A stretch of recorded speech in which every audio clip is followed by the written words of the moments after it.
নিঃশব্দ জ্যোৎস্না রাতে আশেপাশে কিচিরমিচির শব্দ করে জোনাকি পোকারা ডাকছে। চারিদিকে হিমেল হাওয়ার গতিবেগ পরিবর্তন লাগছে। পরিবেশটা মন্দ না। রাতের আধার, তার উপর আকাশের চাঁদটা যেন আজকে বেশি আলো দিচ্ছে। চাঁদের সেই লোভনীয় আলো সামনে থাকা পুকুরে পড়ছে, আর সেই আলোতে আশেপাশে উজ্জ্বল হয়ে উঠছে। চাঁদের গায়ে কলঙ্ক রেখা সত্ত্বেও তার সুস্নিগ্ধ জ্যোৎস্না দিয়ে সে মানুষকে মোহিত করে। তার আলোক সম্পাতে কোনো কলঙ্ক নেই। চন্দ্র সমস্ত বিশ্বে ছড়িয়ে দেয় তার নির্মল জ্যোৎস্নাধারা। বেশি আলো ছড়িয়ে দেওয়াতেই তার আনন্দ।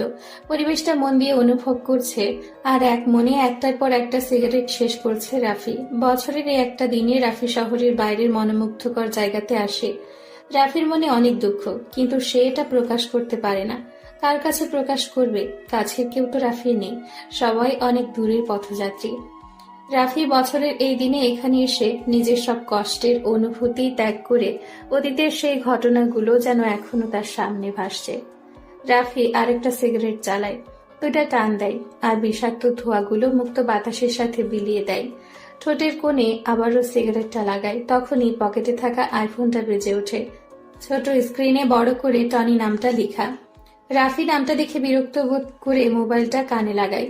ওই পাশ থেকে নরম গলায় টনি বলতে থাকে, ভাইয়া, অনেক তো রাত হলো, চলে আসেন, নয়তো আপনার কোনো সমস্যা হয়ে যাবে। আপনার কিছু হলে কিন্তু আমি নিজেকে মাফ করতে পারবো না। হা হা হা। টনি, এখন বাজে মাত্র 12টা। এই সময়টা আমার জন্য সন্ধ্যা মনে হচ্ছে। আর এই রাফিকে কেউ কিছু বলবে এমন দুঃসাহস কারো নেই। আমি আমারটা ভালো বুঝি। আমার ব্যাপারে তোর চিন্তা করতে হবে না। ওই পাশ থেকে টনির একটা দীর্ঘ নিঃশ্বাস ফেলার নীরব শব্দ হয়, আর সে বলে, ভাইয়া, আমি জানি, কিন্তু তবুও আপনি সাবধানে থাকবেন। টনির কথা শুনতে রাফির একটুও ভালো লাগতেছে না। ফোনটা কেটে দিয়ে রাফি সিগারেট টানতে থাকে। এখন এই মনোমুগ্ধকর রোমান্টিক পরিবেশে একটা নারী নামক সঙ্গী হলে ভালোই হতো। নিজে নিজে কথাটা ভেবে রাফি হেসে ফেলে। কোন রূপসী জেনে শুনে একটা অভাগা ছেলের সাথে জড়াবে, যার নেই কোনো মা বাবার পরিচয়। তবে একটা নামে দেশের সবাই রাফিকে চেনে, তা হলো রাফু ভাই। কিন্তু আজ পর্যন্ত সেই অন্ধকার জগতের রাফু ভাইকে কেউ দেখেনি। প্রতিটা শহরে শহরে রাফু ভাইয়ের নামে চাঁদা ওঠে। মানুষ তার নাম শুনলে ভয় পেয়ে যায়। মায়েরা রাফু ভাইয়ের নাম বললে শিশুরা ভয়ে ঘুমিয়ে পড়ে। রাফির ছোটবেলাটাতে শুধু রয়েছে অন্ধকার ঘরে চাপা কান্না করার মতন। রাফির হাতে থাকা সিগারেটটা প্রায় শেষের দিকে, আরেকটা টান দিয়ে মাটিতে ফেলে দেয়। সে বসা থেকে উঠে দাঁড়ায়। রাত যত বাড়ছে চাঁদের আলো যেন বেড়েই চলেছে। রাফি সেখান থেকে তার R15V3 এর কাছে এসে বাইকটা স্টার্ট দেয়। জায়গাটা জঙ্গলের পাশে। রাফির বাইকটা জঙ্গলের মাঝ দিয়ে যাচ্ছে। হঠাৎ পেছনে একটা ডাল ভাঙার শব্দ শুনে বাইকটা হালকা স্লো করে। আর কোনো শব্দ পায় না রাফি, তাই বাইকটা জোরে টান দেয়। কিন্তু কিছুক্ষণ পরেই মেয়েলি কণ্ঠের জোরে চিৎকার শুনে রাফি বাইকটা থামায়। আবারও একটা চিৎকারের আওয়াজ। রাফি বুকের ভেতর সাহস নিয়ে এগিয়ে যায় আওয়াজটা অনুসরণ করে।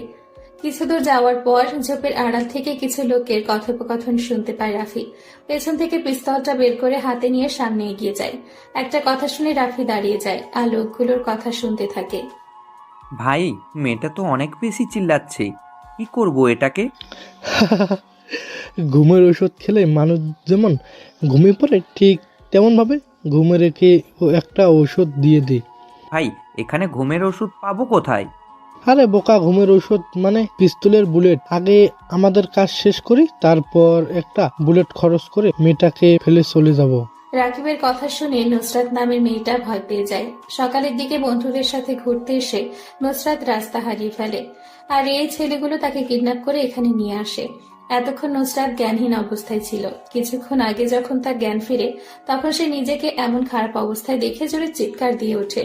নুসরাত ঢাকার সবচেয়ে ধনী বিজনেসম্যানের একমাত্র মেয়ে। নুসরাতের বাবা তাকে অনেক ভালোবাসে, তাই তিনি নুসরাতের সকল প্রকার আবদার পূরণ করার চেষ্টা করে। আজ বন্ধুদের সাথে ঘুরতে যাওয়ার জন্য বায়না করেছে, তাই তার বাবা নুসরাতকে অনুমতি দিয়ে দেয়। ঘুরতে এসে এমন বিপদে পড়বে বুঝতে পারেনি নুসরাত। এমন আধার রাতে আবারও অবিচ্ছিন্ন ভয়ঙ্কর জঙ্গলের মধ্যে চারটা ছেলে নুসরাতের দিকে লোভনীয় দৃষ্টিতে তাকিয়ে আছে। হয়তো আজই তার এই পৃথিবীর শেষ দিন, এটা ভাবতেই নুসরাতের অজস্র ভয় মনের ভেতর ভর করে। নুসরাত সব আশা ছেড়ে দিয়ে নিজেকে বিলিয়ে দিতে প্রস্তুত হয়ে আছে। সে জানে এই গহীন অন্ধকার জঙ্গলে তাকে রক্ষা বা বাঁচানোর মতো কেউ নেই। হঠাৎ একটা ছেলে এসে নুসরাতের শরীরে হাত দেয়। নুসরাত কেঁপে ওঠে। জীবনে এই প্রথম কোনো ছেলে খারাপভাবে হাত দেওয়ার চেষ্টা করছে তার শরীরে। অহেতুক ছেলেগুলোকে আটকানোর কোনো মানেই হয় না। নুসরাত জানে বাধা দিলেও কোনো কাজ হবে না, তাই সে আর কোনো জোরাজুরি করে না। আরেকটা ছেলে নুসরাতের শরীরে স্পর্শ করতে যাবে, তখনই পেছন থেকে কেউ মোটা একটা শক্ত গাছের ডাল দিয়ে ছেলেটার মাথায় মারে। ছেলেটার মাথা থেকে রক্ত বের হতে থাকে। সে তার হাত দিয়ে রক্ত বন্ধ করার বৃথা চেষ্টা করে। হঠাৎ এরকম একটা আগন্তুকের আগমন বুঝতে পারছে না কেউ। তাদের যেন বিশ্বাস হচ্ছে না এত গভীর রাতে অন্ধকার এই জঙ্গলে কেউ নুসরাতকে বাঁচাতে আসবে। নুসরাত আগন্তুকটার দিকে ভালো করে লক্ষ্য করে দেখে হাতে শক্ত একটা গাছের ডাল, পরনে তার ছেঁড়া জিন্স, ব্ল্যাক কালারের জ্যাকেট, মুখে জোকারের মাস্ক পরা, যার কারণে মুখটা স্পষ্ট করে বোঝা যাচ্ছে না। নুসরাত আগন্তুকটাকে দেখে বাঁচার একটু আশা করে, যদি ভাগ্যে তা হতে দেয়। এবার রাকিব বলতে থাকে, এই কে তুই? এত রাতে এমন অন্ধকার জঙ্গলে কি করিস তুই? হা হা হা, একই প্রশ্ন তো আমারও। তোরা 4টা ছেলে আর একটা মেয়ে, এত রাতে এখানে কি করিস? আমরা যাই করি না কেন এটা জিজ্ঞেস করার তুই কে? যদি জান নিয়ে বাসায় ফিরতে চাস তাহলে এখান থেকে চলে যা। আমি বাসা থেকে বের হওয়ার আগে মাথায় কাফনের কাপড় মাথায় পরে বের হই। মৃত্যু হিহিহি ব্যাপার না। জীবের আত্মপ্রকাশ এবং অস্তিত্বের বিকাশ তার চঞ্চল গতির মধ্যে বহমান। মানব জীবন সংগ্রাম মুখর। জীবনের বাঁকে বাঁকে রয়েছে মরণগলি। এই জীবন থেকে পালানো মানেই জীবনের ব্যর্থতা ডেকে আনা। জন্ম মৃত্যু দুই মিলে জীবনের খেলা, কিন্তু মৃত্যুর বিভীষিকা নৈরাশ্যের গাঢ় তমসাকে জয় করে আলোকিত আনন্দক্ষেত্র রচনাই জীবনের ধর্ম। তুই তোর মরার সেকেন্ড গুনতে শুরু কর। এই তোরা যা, ছেলেটাকে শেষ করে দিয়ে আয়। শূন্য হাতে দুটা ছেলে আগন্তুকটার দিকে এগিয়ে আসে। আগন্তুকটা মুচকি হেসে পেছন থেকে M500টা বের করে পরপর দুইটা গুলি চালায়। বুলেট দুইটা যেয়ে ছেলেগুলোর কপালে লাগে। নিস্তব্ধ হয়ে মাটিতে লুটিয়ে পড়ে ছেলে দুইটা কপাল থেকে গড়গড়িয়ে রক্ত পড়তে থাকে। আগন্তুকটা হালকা নিচু হয়ে বসে পিস্তলে কিছু অংশ রক্ত লাগিয়ে নাক দিয়ে শুকতে থাকে। রক্তটা যেন তার অনেক প্রিয়। আগন্তুকের এমন ডেভিল মার্কা রূপ দেখে ভয় পেয়ে যায় রাকিব। রাকিবের প্যান্টের পকেটে থাকা ছোট ছুরিটা বের করে সে হাতে নেয়। নুসরাত পাশে দাঁড়ানো ছিল, যার কারণে রাকিব বাম হাত দিয়ে তাকে কাছে টেনে গলায় ছুরিটা ধরে রাখে। রাকিব ভয়ে ঘেমে একাকার হয়ে গেছে। তার কাছে মনে হচ্ছে তার সামনে মৃত্যু দূত দাঁড়িয়ে আছে। নিজের জীবন বাঁচানোর জন্য নুসরাতকে রাকিব ব্যবহার করছে। যদি তার নিজের প্রাণটাই বেঁচে যায়। নুসরাত এখন একটুও ভয় পাচ্ছে না, কারণ আগন্তুকটাকে দেখে সে নিজের বিশ্বাস ফিরে পেয়েছে। রাকিব কাঁপা কাঁপা গলায় জোরে জোরে বলতে থাকে, দেখ, তুই পিস্তলটা হাত থেকে নিচে ফেলে দে, নয়তো এই মেয়েটাকে আমি মেরে দিব। হা হা হা, মেরে দে মেয়েটাকে, তাতে আমার কি? মেয়েটা তো আমার কিছু হয় না, তাহলে কেন আমি তাকে বাঁচাবো? আমার মানুষের রক্তের গন্ধ অনেক বেশি পছন্দ। মানুষ খুন করাটা আমার পেশা, আর রক্তের গন্ধটা আমার নেশা। তুই মেয়েটাকে না মারলেও আমি আমার পিস্তল দিয়ে তোদের দুইটাকে মেরে দিব। রাকিব জোরে জোরে চিৎকার দিয়ে বলে, এই তুই পাগল হয়ে গেছিস? তোর সামনে একটা মেয়ে বিপদে মুখে দাঁড়িয়ে আছে আর তুই তাকে বাঁচাবি না? কেমন মানুষ তুই? আমি এখনই ছুরিটা চালিয়ে দেবো কিন্তু। তোকে প্রথমেই বলছি, মেয়েটাকে আমি চিনি না, তাহলে কেন আমি তাকে সাহায্য করব? তুই ছুরিটা চালিয়ে দে। রাকিব ছুরিটা নুসরাতের গলায় যত কাছে নিচ্ছে তত তার ঘামের পরিমাণ বেড়ে যাচ্ছে। হিমেল বাতাসে পরিবেশটা ঠান্ডা হয়ে আছে, কিন্তু রাকিবকে যেন কেউ অন্ধকার রুমে আটকিয়ে দিয়ে চলে গেছে। তাকে দেখে এটাই মনে হচ্ছে। ছুরি ধারালো অংশটা নুসরাতের গলায় স্পর্শ করছে। ছুরিটা বেশি ধারালো, যার কারণে হালকা স্পর্শ করতেই নরম চামড়া থেকে রক্ত বের হওয়া শুরু হয়েছে। রাকিবের চোখের ফোকাসটা আগন্তুকটার ওপর, হাতটা যেন কন্ট্রোল হারিয়ে ফেলছে। এবার বেশি দ্রুত গতিতে রাকিব ছুরিটা নুসরাতের গলায় চালাবে, তখনই একটা বিদঘুটে শব্দ হয়। শব্দটা আগন্তুকের পিস্তল থেকে দুইটা গুলি বের হওয়ার শব্দ। অতি দ্রুত গতিতে আগন্তুক গুলিটা চালায়। বুলেট বের হওয়ার শব্দে আশেপাশের গাছে বসে থাকা পাখিগুলো উঠে যায় আকাশ পানে। দুইটা বুলেটে যে রাকিবের কপালে লাগে। পেছন দিকে চিত হয়ে পড়ে যায় রাকিব। চোখ জোড়া এখনো খোলা। সে সোজা হয়ে বসতে চাইল, কিন্তু তার পারল না। প্রবল ভয় আর অস্থিরতা গ্রাস করেছে রাকিবের ভেতর। তার শ্বাস ভারী হয়ে আসছে। মুখটা হাঁ করে কি যেন বলতে চাইল সে, আওয়াজ থেমে গেছে। মুখটা বন্ধ হয়ে এলো। চোখ জোড়া এখনো খোলা, দৃষ্টিটা আকাশের দিকে। রাকিবের প্রাণ পাখি এখন আকাশের দিকে। আগন্তুকটা নুসরাতকে হাতের ইশারায় আসতে বলে। নুসরাত বাধ্য মেয়ের মতো করে আগন্তুকের পেছনে পেছনে যেতে থাকে। আপনি আমার অনেক বড় উপকার করছেন। আমি কি বলে আপনাকে ধন্যবাদ দিব সেটা বুঝতে পারছি না। আপনার জন্য আজ আমি বেঁচে গেছি, আমার সতীত্বটা বেঁচে গেছে। আমি আপনার প্রতি চিরকৃতজ্ঞতা স্বীকার করছি। হঠাৎ পেছন থেকে নুসরাতের এমন কথা শুনে আগন্তুকটা পেছনে তাকিয়ে শব্দ করে হেসে বলে, হা হা হা। কর্তব্য পালনের মধ্যেই মানব জীবনের গুরুত্বপূর্ণ পরিচয় প্রকাশ পায়। জীবনের সকল কর্মকাণ্ডের মধ্যে কর্তব্যকে অগ্রাধিকার দিতে হয়। বিশ্বজগতের কিছু দায়িত্ব সম্পাদনের জন্যেই মানুষকে সৃষ্টি করা হয়েছে। মানুষ যতদিন পৃথিবীতে অবস্থান করবে ততদিন তাকে কর্তব্য পালন করতে হবে। কর্তব্যের কাছে ভাই বন্ধু কেহই নাই। আপনি আমার অনেক বড় উপকার করেছেন। যদি আরেকটা উপকার করে দিতেন। জি অবশ্যই, বলেন আর কি উপকার করতে পারি আপনার জন্য? আসলে আমি আমার কিছু ফ্রেন্ডসদের সাথে ঘুরতে এসেছিলাম। রাস্তা ভুল করে অন্য রাস্তায় চলে এসেছি। আমায় তখনই সেই ছেলেগুলো আমাকে কিডন্যাপ করে এখানে নিয়ে চলে আসে। আপনি যদি আমাকে বাসায় যাওয়ার একটা ব্যবস্থা করে দিতেন। আগন্তুকটা নুসরাতকে নিয়ে রওনা দেয় তাদের গন্তব্যের উদ্দেশ্যে। আঁকাবাঁকা রাস্তা পাশ দিয়ে চলে গেছে হাওড়। এমন নিশি রাতে দুইটা যুবক যুবতী একই বাইকে বসে আছে। কিছুক্ষণ আগে তাদের দেখা, কিন্তু এখন মনে হচ্ছে তারা দুজন দুজনকে কত আগে থেকেই চিনে। সকাল 8টা, রাফির ঘুম ভাঙে। কাল রাতে ভালো করে ঘুমাতে পারেনি রাফি। এখন সকাল সকালই টনি এসে রাফির ঘুমটা ভাঙিয়ে দেয়। বাসাটা অনেক পুরানো, কিন্তু ভেতর থেকে দেখলে মনে হয় না বাড়িটা এত পুরানো। দোতলা এই বাসাতে রাফি, টনি আর কিছু কাজের লোক থাকে। নাস্তা করার জন্য রাফির নিচে এসে দেখে টনি আর কাজের লোকগুলো টেবিলে খাবার সাজিয়ে পাশে দাঁড়িয়ে আছে। এটা তাদের প্রতিদিনের নিয়ম। রাফিকে সম্মান দেখানোর জন্য সবাই প্রতিদিন এভাবে দাঁড়িয়ে থাকে। রাফি মুচকি হেসে চেয়ারটা টান দিয়ে খেতে শুরু করে। কিছুক্ষণ পর রাফি লক্ষ্য করে যে টনি এক মনে চেয়ে আছে তার দিকে, আর কোনো কিছু বলার অধিক আগ্রহ নিয়ে দাঁড়িয়ে আছে। এটা বুঝতে পেরে রাফি নিজে থেকেই বলে, কিরে টনি, আমার দিকে এরকম করে চেয়ে আছিস কেন? মনে হচ্ছে কিছু বলতে চাস আমাকে। আসলে ভাই, আপনি তো জানেন আমি আপনাকে অনেক সম্মান করি। আপনার অনুমতি ছাড়া কি আমি আপনাকে বলতে পারি? যদি অনুমতি দেন তাহলে বলবো। বলে ফেল, কি বলবি? তবে যেটাই বলিস না কেন সেটা যেন খারাপ কিছু না হয়। ভাই, আপনি যে একটা সিদ্ধান্ত নিয়েছেন ছদ্মবেশ নিয়ে ঢাকা বিশ্ববিদ্যালয়ে ভর্তি হবেন, এটার কি দরকার ছিল? আপনি অযথা কষ্ট করবেন কেন? আমি না হয় ছদ্মবেশ ধরে নিয়ে ভার্সিটিতে ভর্তি হই। রাফি, কোনো কাজ করার সিদ্ধান্ত নিলে তা আগে থেকে সাজানো হয়ে থাকে। আমি চাই না আমার আসল পরিচয় কেউ জানুক, তাই ছদ্মবেশ নিয়ে আজই ভার্সিটিতে যাব। আমার সব কিছুর ব্যবস্থা কর। রাফির খাওয়া প্রায় শেষ। টেবিল থেকে উঠে দাঁড়ায় সে। সামনে সোফার উপরে থাকা সিগারেটের প্যাকেট আর লাইটার নিয়ে উপরে উঠতে উঠতে সিগারেট জ্বালায়। সিগারেটটা নিয়ে তার রুমের বেলকুনিতে এসে দাঁড়ায়। এখান থেকে শহরটা প্রায় বেশ ভালোই বোঝা যায়। সিগারেটের বিষাক্ত ধোঁয়াগুলো মুক্ত বাতাসের সাথে মিলিয়ে দেয় আকাশ পানে। আজ যেন রৌদ্রের তাপটা একটু বেশি। ভোর থেকে সূর্যটা একটু বেশি যেতে আছে। সেই রোদ্দুরে ঝকমক কিরণের অসহ্যকর তাপে রাফির শরীর ঘেমে একাকার হয়ে গেছে।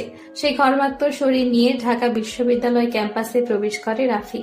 গুটি গুটি পায়ে গেট দিয়ে প্রবেশ করে ভার্সিটির নতুন একটা ছেলে, যার নাম রাফি।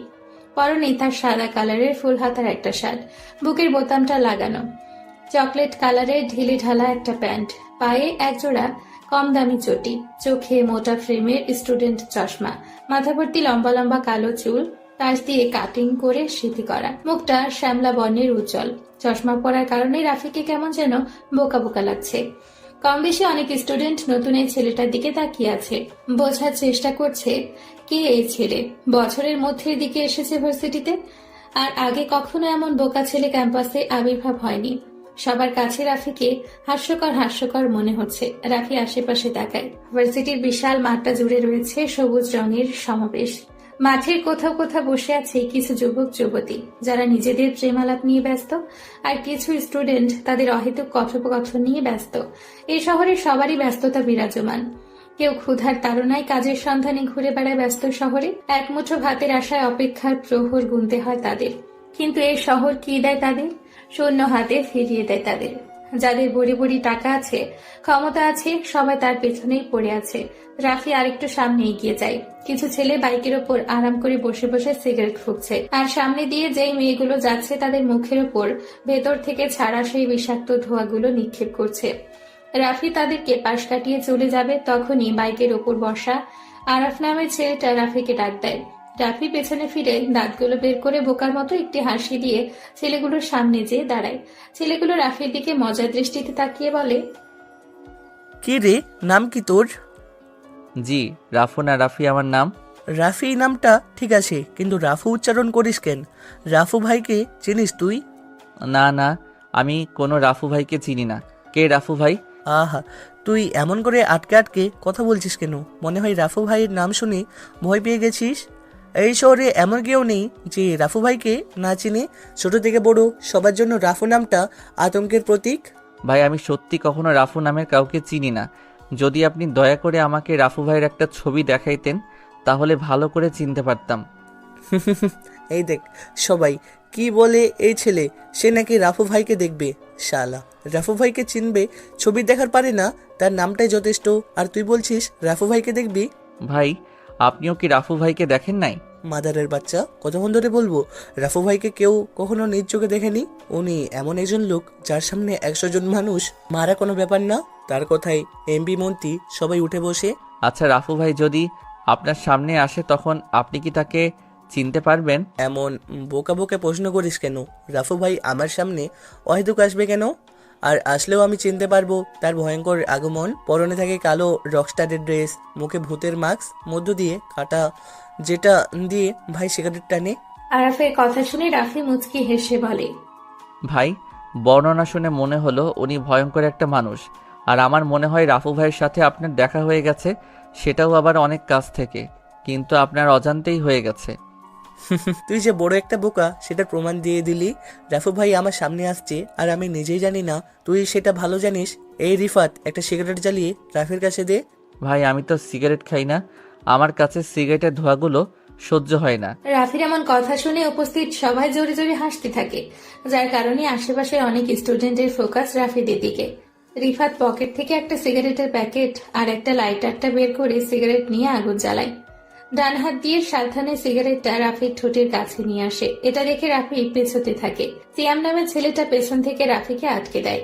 রিফাত জোর করে রাফির ঠোঁটে সিগারেটটা লাগিয়ে দেয়। অসাবধানতার কারণে জ্বলন্ত সিগারেটটা রাফির গোলাপি নরম ঠোঁটে লেগে হালকা পুড়ে যায়।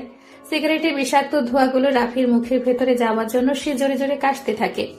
আশেপাশে কেউ আরাফদের বাধা দিতে আসছে না, সবাই দূরে দাঁড়িয়ে মজা নিচ্ছে। রাফি নিজে কল্পনা করতে পারছে না যে আজকে ভার্সিটির প্রথম দিনই তাকে এমন হেনস্থা হতে হবে। রাফি মাথাটা নিচু করে দাঁড়িয়ে আছে। তুই দেখি অনেকটা বোকা, ভার্সিটিতে পড়িস এখনো সিগারেট টানতে পারিস না। তবে ভার্সিটিতে নতুন দেখছি, কোন ইয়ারে পড়িস? রাফি মাথাটা নিচু করে আস্তে আস্তে জবাব দেয়, ভাইয়া, আমি 2য় বর্ষে ভর্তি হয়েছি। তুই তো তাহলে আমাদের সবার জুনিয়র। এখন থেকে প্রতিদিন আমাদের সাথে দেখা হলে সালাম দিবি। আর তুই হয়তো আমার পরিচয় ভালো করে জানিস না, কিছুদিন নিয়মিত ভার্সিটিতে থাক, তাহলে এমনিতে বুঝে যাবি আমি কে। রাফি মাথাটা নাড়ায়, যার মানে সে তাদের সম্মান করবে। পৃথিবীটা বড়ই নিষ্ঠুর। যেখানে ভালো মানুষের আনাগোনা বেশি, সেখানে খারাপ লোক কিছু থাকবে। জীবনটাকে প্রায়ই খুব একঘেয়ে লাগে।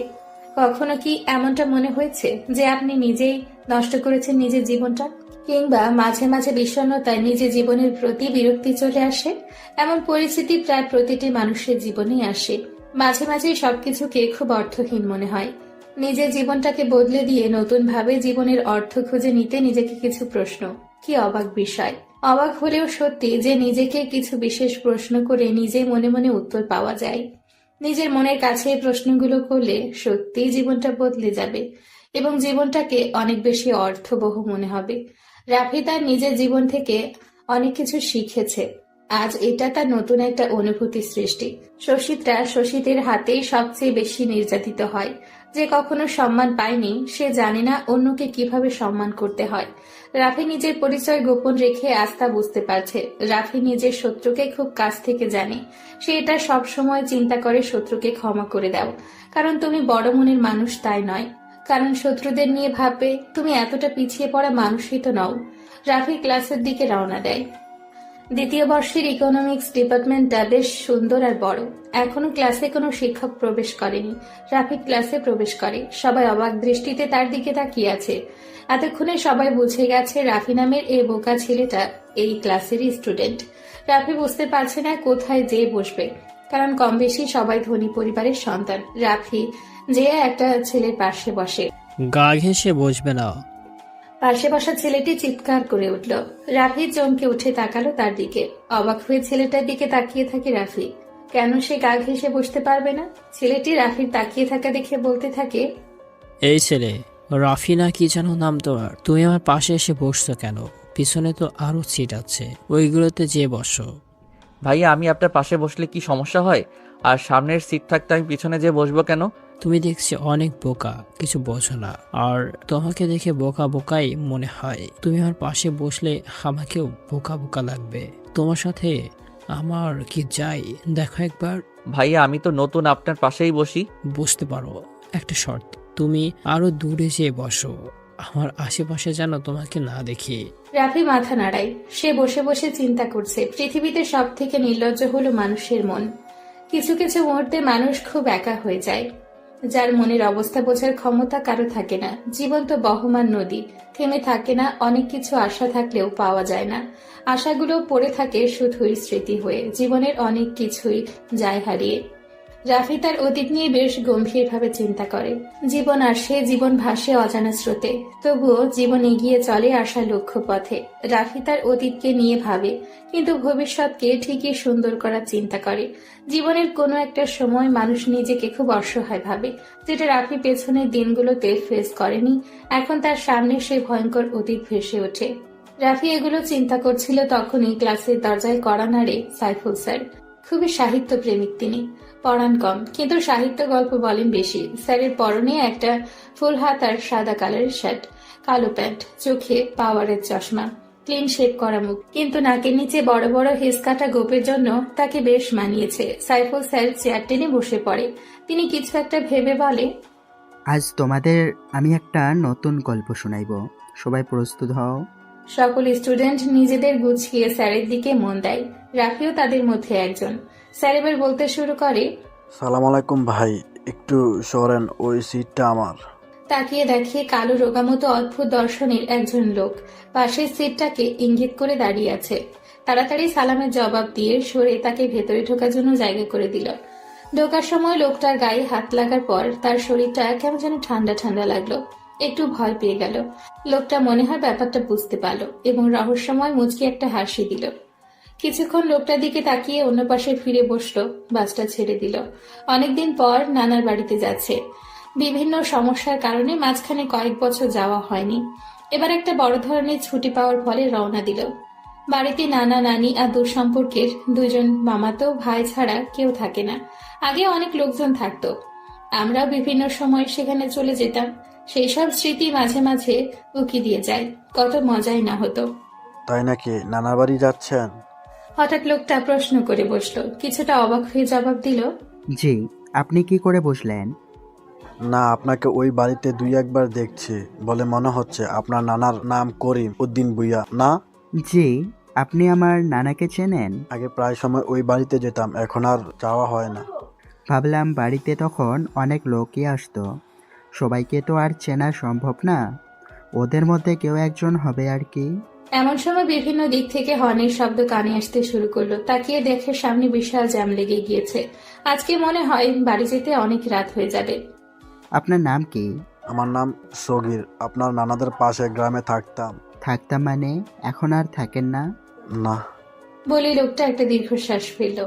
তারপর হুট করে একটা কথা জিজ্ঞেস করে বসলো, আপনি কি জিন ভূতের বিশ্বাস করেন? হঠাৎ এই ধরনের প্রশ্ন করায় একটু অবাক হলাম। না, কিন্তু হঠাৎ এইগুলা জিজ্ঞেস করতেছেন কেন? ও, আপনি মনে হয় আপনার নানার বাড়ির সামনে বাস যাটার কথা শুনেন নাই? না, ওই বাস ছাড়ে আবার কি হইল? কিছুটা অবাক হলাম।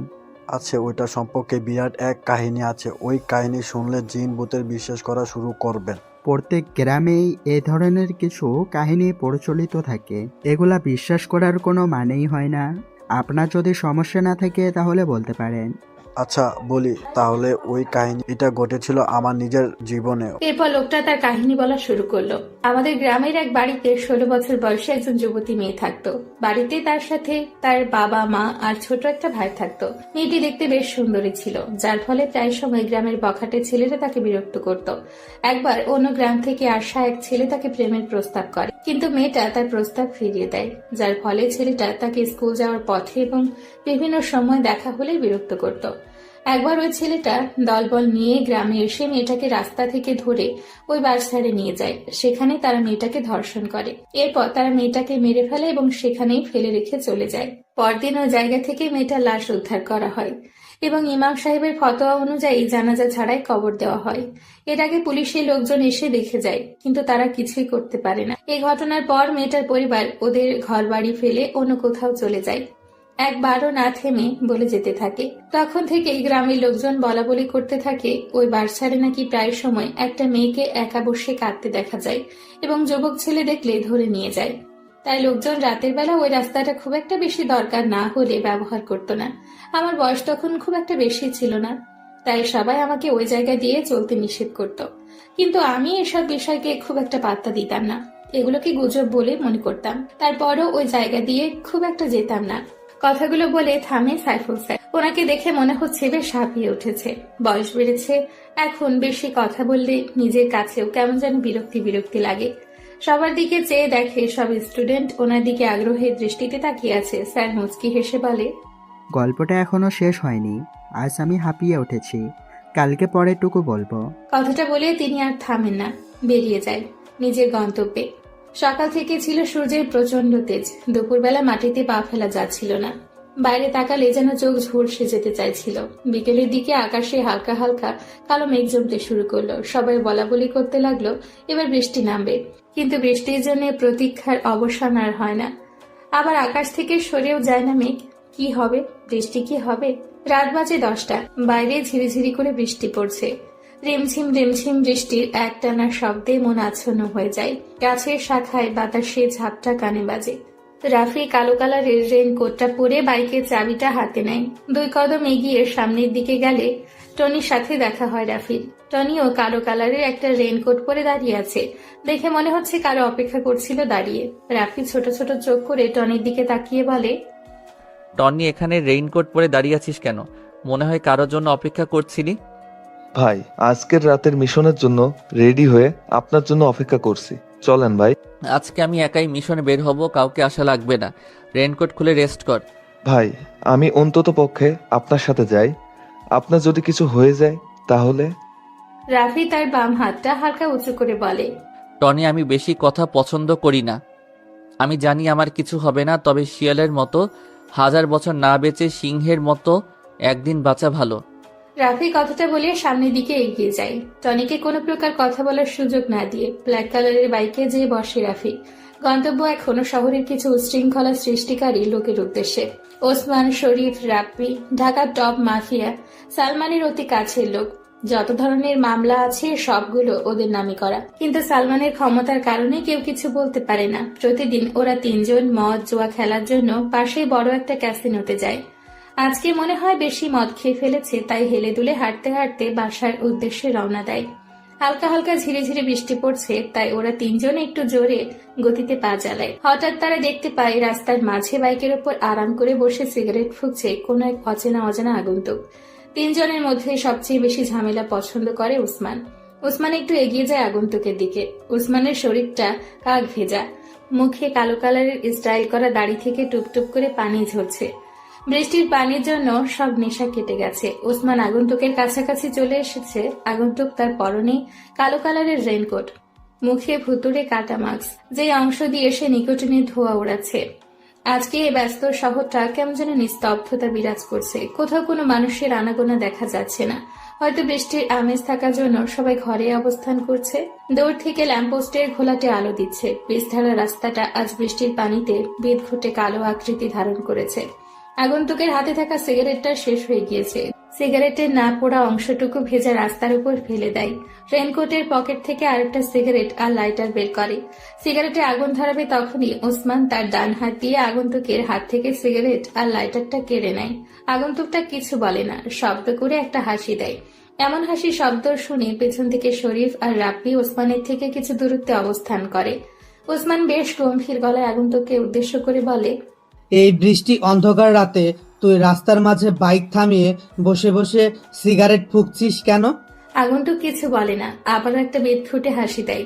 এটা দেখে পেছন থেকে শরীফ উচ্চ কণ্ঠে বলে ওঠে, কি রে, তুই এমন করে হাসছিস কেন? কে তুই?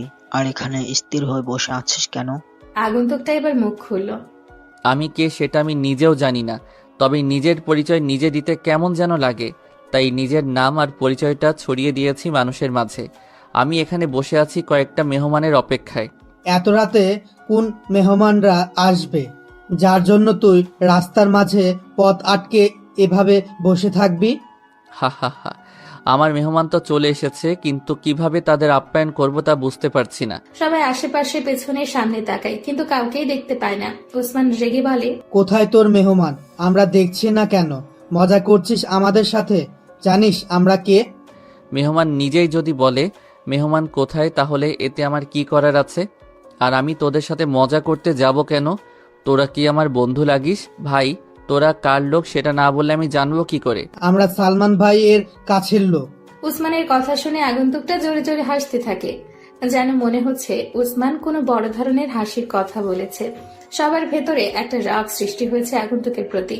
যেখানে সবাই সালমান ভাইয়ের কথা শুনলে খারাপ অবস্থা হয়ে যায়, সেখানে অচেনা একটা আগন্তুক সালমান ভাইয়ের কথা শুনে মজা নিচ্ছে।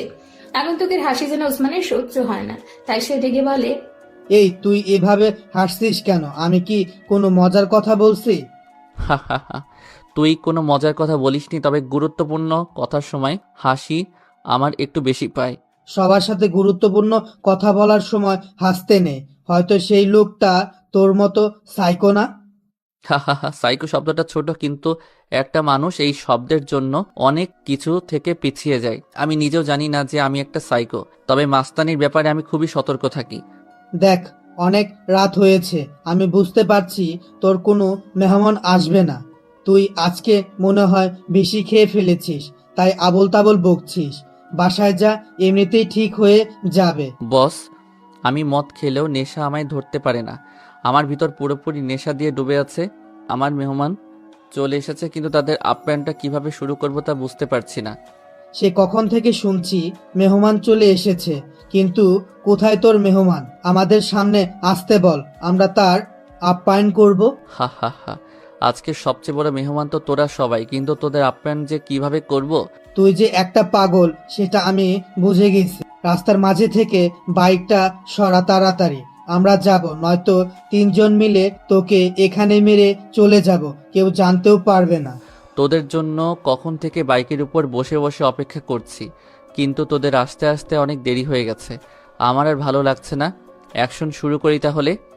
আগন্তুক কথাটা বলে রেনকোটের পেছন থেকে একটা পিস্তল বের করে শক করে একটা গুলি করে। বুলেটটা যেয়ে সোজা ওসমানের কপাল বরাবর লাগে। কেমন যেন পরিবেশটা থমথমে অবস্থা ধারণ করেছে। ওসমানের নিথর দেহটা পিচ ঢালা ভেজা রাস্তার উপর নিস্তেজ হয়ে পড়ে আছে, কারো মুখে কোনো কথা নেই। হঠাৎ কথার মাঝে আগন্তুকটা এইভাবে গুলি চালাবে কেউ ভাবতে পারেনি। আগন্তুকটা পিস্তলটা আবারও রিলোড দিয়ে নেয়। পিস্তলটা সোজা রাব্বির দিকে তাক করে, শুধু ট্রিগারে চাপ দেওয়া বাকি আছে। আগন্তুক হাতের দ্বিতীয় শাড়ির আঙ্গুলটা দিয়ে হালকা করে ট্রিগার ছুঁয়ে দেয়। রাব্বির গলা শুকিয়ে গেছে, মনে হয় এখন কেউ 10 লিটার পানি দিলে সেটাও সে শেষ করে দিবে। ট্রিগারে হালকা করে একটা চাপ আর পৃথিবী থেকে রাব্বির নামটা মুছে যাবে। সত্যি সত্যি যেন এবার আগন্তুক তার পিস্তলের ট্রিগারে জোরে চাপ দিয়ে দিল। 78 ডিগ্রি সেলসিয়াস তাপমাত্রার গরম বুলেটটা যে রাব্বির গলায় লাগে। ডান হাত দিয়ে গলা চেপে বাঁচার বৃথা চেষ্টা করে রাব্বি তার নিথর দেহটাও পিছ ঢালা ভেজা রাস্তায় পড়ে যায়। ওসমান আর রাব্বির এমন করুণ অবস্থা দেখে শরীফ ভয়ে ভয়ে পেছন থেকে তার পিস্তলটা আগন্তুকের দিকে তাক করে ধরে রাখে। আগন্তুক সরু চোখে শরীফের দিকে তাকায়। শরীফ ছেলেটা অল্প বয়সে, 23-24 হবে হয়তো। কালো রঙের শরীর, তার মুখে হালকা হালকা দাড়ি দেখা যাচ্ছে। শরীফের হাত কাঁপছে, তবুও সে আগন্তুকের দিকে গানটা ধরে আছে। আগন্তুক মাটি থেকে লাইটারটা উঠিয়ে পকেট থেকে একটা সিগারেট বের করে জ্বালায়। সোজা যেয়ে বাইকের উপর হেলান দিয়ে বসে। সিগারেটে জোরে 2টা টান দিয়ে শরীফের উদ্দেশ্যে বলে ওঠে, কিরে, ভয় পেয়েছিস? এগুলো দেখে ভয় পাওয়ার কিছু নেই। তোকে মারবো না আমি, কিন্তু সেটা একটা শর্তে। যদি তুই আমাকে কিছু তথ্য দিতে পারিস, তাহলে আমি তোকে এখনই ছেড়ে দেব। শরীফ মনে হয় কিছুটা নিশ্চিন্ত হয়েছে, তাই সে হাতে থাকা পিস্তলটা নামিয়ে নেয়। ডান হাত দিয়ে মুখের ঘাম আর ছিটে ফোটা বৃষ্টির পানির ফোঁটাগুলো মুছে নেয়। এমন ঠান্ডা একটা পরিবেশে শরীফ ভয় পেয়ে ঘেমে একাকার হয়ে গেছে। ভয় কাতর গলায় শরীফ বলতে থাকে, ভাই, কি তথ্য জানতে চান আপনি? হা হা হা, নিরীহ মানুষকে ভয় পেতে দেখলে আমার অনেক মজা লাগে, কিন্তু আজ প্রথম কাউকে দেখে কেমন যেন মায়া লাগছে। তুই এখন আমাকে বল, সালমানকে আমি কোথায় পাবো?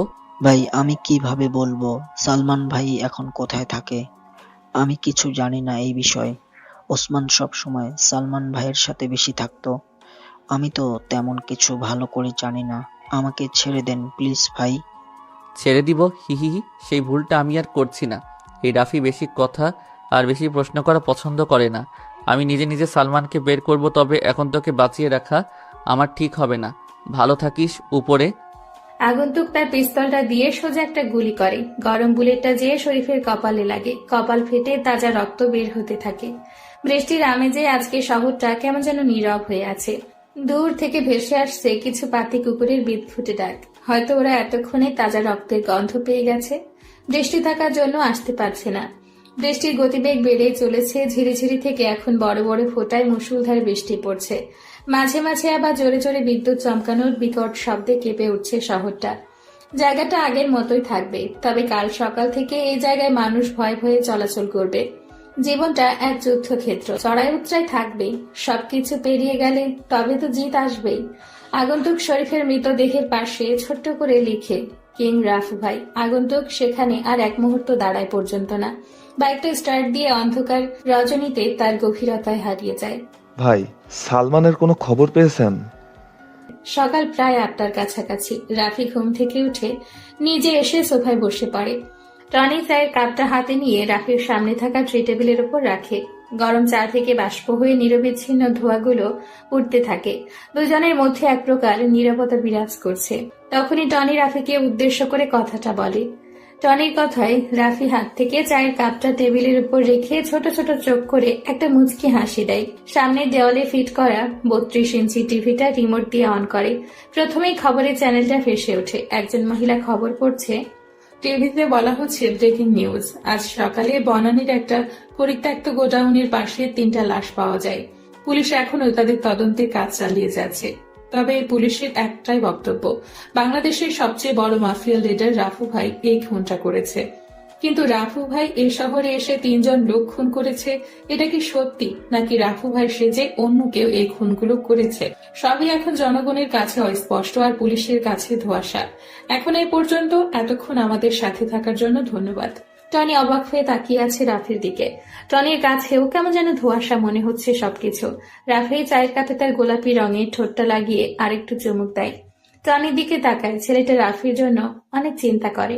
এতদিনে টনির প্রতি রাফির পূর্ণ বিশ্বাস স্থাপন হয়েছে। টনির এরকম প্রশ্নবোধক দৃষ্টিতে তাকিয়ে থাকা দেখে রাফি মুচকি হেসে বলে, সালমানের খবর এখনো পাইনি, তবে আমি যখন এই শহরে এসেছি তখন তো সালমানকে মারা আমার জন্য কোনো ব্যাপার না। ভাই, টিভিতে যে দেখলাম আজ সকালে 3টা লাশ পাওয়া গেছে। খুনগুলো কি রাফু ভাই আপনি করেছেন নাকি অন্য কেউ? হা হা হা, কালকে রাতের মিশনটা আমি একাই শেষ করেছি। তবে মিশনে কাকে কাকে মেরেছি সেটা তোর কাছে ধোঁয়াশা হয়ে থাকলো। রাফি বসা থেকে উঠে দাঁড়ায়। টনিকে আর কিছু বলার সুযোগ না দিয়ে উপরে চলে যায়। টনি বসে বসে ভাবছে, রাফু ভাই কি সত্যি কালকে রাতে মিশনে সেই 3টা ছেলেকে মেরেছে নাকি তার নামধারী অন্য কেউ? চিন্তা চেতনা করতে করতে হয়তো উত্তরটা টনির কাছে বের হয়ে আসবে। প্রতিটা ছোট ছোট চায়ের স্টলে বসে বসে কিছু লোক আজকে সকালে লাশের সম্বন্ধে বিভিন্ন ধরনের আওড়ানো কথা বলছে।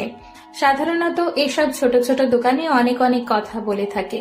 রাফি তাদের কিছু কথা শুনে মুচকি হেসে ভার্সিটির উদ্দেশ্যে রওনা দেয়। কালকে রাতে বৃষ্টি হওয়ায় রাস্তার নিচু জায়গাগুলোতে পানি জমে আছে। আজকে আবারও গতকালের মতো কড়াকড়িভাবে রোদ উঠেছে। হয়তো এটাই হওয়ার আজকে। রাফি হাঁটছে অন্য মনস্ক ভঙ্গিতে, উদ্দেশ্যহীন মানুষের মতো করে হাঁটা। অথচ রাফির একটা গন্তব্য আছে, সেটা হলো ঢাকা বিশ্ববিদ্যালয়। রাফি মাথাটা নিচু করে আগের মতো মাঠ পেরিয়ে ক্লাসের দিকে রওনা হয়। আজকেও সেই সাইফুল স্যারের ক্লাস। রাফি স্যারের কথাগুলো খুব মনোযোগ দিয়ে শুনে। স্যারের বলা গল্পটা রাফি কালকে অনেকক্ষণ ভাবছে, কিন্তু অনেক রহস্য রয়ে গেছে মনের গহীন অছিরে। কালকের মতো আজ রাফি মধ্যের বেঞ্চে বসার ভুল করতে চায় না। শেষের দিকে ছোট্ট একটা বেঞ্চে যেয়ে বসে সে। বেঞ্চটা জানালার পাশে, যার কারণে বাইরে কি হচ্ছে সবকিছু স্পষ্টভাবে দেখা যাবে। রাফি জানালা দিয়ে বাইরের দিকে তাকায়। আকাশ আজকে সূর্যের তাপটা অনেকটা বেশি। কালকে বিকেলের সেই অন্ধকার ভাবটা এখন কেটে গিয়েছে, নীল আর সাদা রং ধারণ করেছে। এই শহরে সবাই নিজের কাজে নিজে ব্যস্ত। কেউ নিজের পরিবার চালাতে বেরিয়েছে কাজের উদ্দেশ্যে, আর কিছু ধনী ব্যক্তি অফিসের জন্য বিশাল বিশাল গাড়িতে চড়ে বসে আছে। রাফি এগুলো চিন্তা করছিল তখনই ক্লাসে সাইফুল স্যার প্রবেশ করে। আজকে স্যারের মুখে তেমন কোনো হাসির উজ্জ্বলতা নেই, কেমন যেন উস্কো খুস্কো দেখা যাচ্ছে। মনে হয় কালকে রাতে ভালো মতো ঘুম হয়নি তার। সবাই লক্ষ্য করছে বিষয়টা, রাফি নিজেও বুঝতে পারছে না কি এমন হলো এক রাতে যার কারণে স্যারের রাতে ঘুম হারাম হয়েছে। সাইফুল স্যার নিজেকে স্বাভাবিক করে ঠোঁটের কোণে একটা হাসির ঝলক রেখে সবার উদ্দেশ্য করে বলে, আজকে সেই গল্পের বাকি অংশটুকু শোনাবো, সবাই নিজেকে স্বাভাবিক করে বসে পড়ো। অন্য দিনের মতো আজকে স্যারের কথায় কোনো অনুভূতি হচ্ছে না। সাইফুল স্যার তো সবসময় হাসি খুশি থাকতে পছন্দ করে, কিন্তু কি হলো আজ কেউ বুঝতেই পারছে না। স্যার ছোট্ট একটা কাশি দিয়ে বাকি গল্পের অংশটুকু বলতে থাকে। এক রাতের ঘটনা এখনো পুরোপুরি মনে আছে। সে রাতে আমি বাজার করে বাড়ি ফিরছিলাম। ফেরার সময় ভাবলাম নানার বাড়ি থেকে ঘুরে যাই। তখন ওই রাস্তাটা দিয়ে রওনা দিলাম। যদিও ভূত পেতনিতে খুব একটা বিশ্বাস করতাম না, তারপর ওই দিন একটু ভয় ভয় করছিল। আকাশে চাঁদের আলো ছিল বলে টর্চটা জ্বালানোর প্রয়োজন বোধ করলাম না। চলার পথেই একটা কুকুর দেখতে পেলাম। কুকুরটাকে দেখে মনে মনে একটু শান্তি পেলাম। যাক, আমি ছাড়াও একটা জীবিত প্রাণী আছে। কুকুরটা কি ভেবে আমার পিছু পিছু আসতে শুরু করলো তখন কিছুই বুঝিনি। ভাবছিলাম কুকুরটা আমার বাজার করা জিনিসগুলো লোভেই পিছু পিছু আসছে, আর কুকুরটার সাথে আছে বলে সাহসটাও একটু বেড়ে গিয়েছিল, তাই আর পাত্তা দেইনি। কিছুদূর যাওয়ার পর যখন বারছাটার কাছে আসলাম তখন হঠাৎ করে কার যেন হাসির শব্দ কানে বাজলো। এবার একটু আগ্রহ বোধ করলাম, একটু ভয় ভয়ও লাগতে শুরু করলো। ওই রাস্তা দিয়েই তো আমাকে বাড়ি যেতে হবে। লোকটা না থেমে বলে যেতে লাগলো, এই জায়গায় এত রাতে কে হাসাহাসি করতে যাবে? ভাবতে এই বুকটা একটু কেঁপে উঠল। পরক্ষণে দেখি বারছাটার তলায় একটা মেয়ে বসে কান্না করছে। সাথে সাথে ভয়ে পুরোপুরি জমে গেলাম। তখন খেয়াল হলো তাড়াতাড়ি এখান থেকে চলে যাওয়া উচিত, কিন্তু কিছুতেই পা নাড়াতে পারছিলাম না। মনে হলো কেউ যেন আটকে রেখেছে। কুকুরটা তখনও আমার পাশে দাঁড়িয়েছিল। একটু পর লক্ষ্য করলাম মেয়েটা উঠে দাঁড়ালো এবং হাতের ইশারা দিয়ে আমাকে ডাকতে শুরু করলো। অদ্ভুত একটা আকর্ষণ অনুভব করলাম নিজের ভেতর এবং সম্মোহিতের মতো তার দিকে হাঁটতে শুরু করলাম। আমার আগমন দেখে মেয়েটা হাঁটা শুরু করলো। আমিও একইভাবে তার পিছু হাঁটতে লাগলাম। হাঁটতে হাঁটতে কত দূর পর্যন্ত গিয়েছি খেয়াল ছিল না। আসলে কোনো দিকে খেয়াল ছিল না। মনে হচ্ছিল আমাকে সম্মোহন করে রাখা হয়েছে। একসময় একটা পরিত্যক্ত বাড়ির সামনে এসে মেয়েটা থামলো। এরপর আমাকে বাড়ির ভেতর ঢোকার নির্দেশ দিল। আমি কিছুই বুঝে উঠতে পারছিলাম না। একটু একটু করে আগানোর চেষ্টা করলাম। এমন সময় দেখলাম একটা কুকুর কোত্থেকে যেন দৌড়ে এসে মেয়েটার উপর ঝাঁপিয়ে পড়লো। সেই কুকুরটা যেটা আমার পিছু নিয়েছিল। শুরু হয়ে গেল মেয়েটা আর কুকুরটার মাঝে লড়াই। কুকুরটা মেয়েটাকে আছড়ে কামড়ে ছিঁড়ে ফেলতে চাইছে। মেয়েটাও সমান তালে কুকুরটাকে আঘাত করছে। ততক্ষণে কিছুটা চেতনা ফিরে আসতে শুরু করলো। লড়াইটা একসময় খুব ভয়ঙ্কর হয়ে গেলে আমি আর সহ্য করতে পারলাম না। তখন জ্ঞান হারিয়ে সেখানেই শুয়ে পড়লাম। একবার ভাবলাম লোকটা হয়তো বানানো গল্প বলছে, কিন্তু লোকটার চেহারা দেখে ভাবনাটা বাতিল করে দিতে হলো। তখনও বলে চলেছে। এরপর আর কিছু মনে নেই। পরে সকাল হলে যখন ঘুম ভাঙলো তখন দেখলাম অনেকগুলো মুখ আমার দিকে ঝুঁকে রয়েছে। তাড়াতাড়ি উঠে বসার চেষ্টা করলাম, কিন্তু প্রচন্ড দুর্বলতার কারণে উঠতে পারলাম না। কি হয়েছে বোঝার চেষ্টা করতে লাগলাম। পরক্ষণে গত রাতের কথা মনে পড়লো। তারপর আস্তে আস্তে সব বুঝতে পারলাম। আমাকে কোনো কিছু জিজ্ঞেস করার সুযোগ না দিয়ে লোকটা এক মনে বলে যেতে লাগলো। এরপর একটু সুস্থ হওয়ার পর বাড়ির লোকজনের কাছ থেকে শুনলাম 3 দিন নাকি আমাকে খুঁজে পাওয়া যাচ্ছিল না। পরে লোকজন লাগিয়ে অনেক খোঁজাখুঁজির পর ওই মেয়েটার পরিত্যক্ত বাড়ি থেকে অজ্ঞান অবস্থায় আমাকে পাওয়া যায়।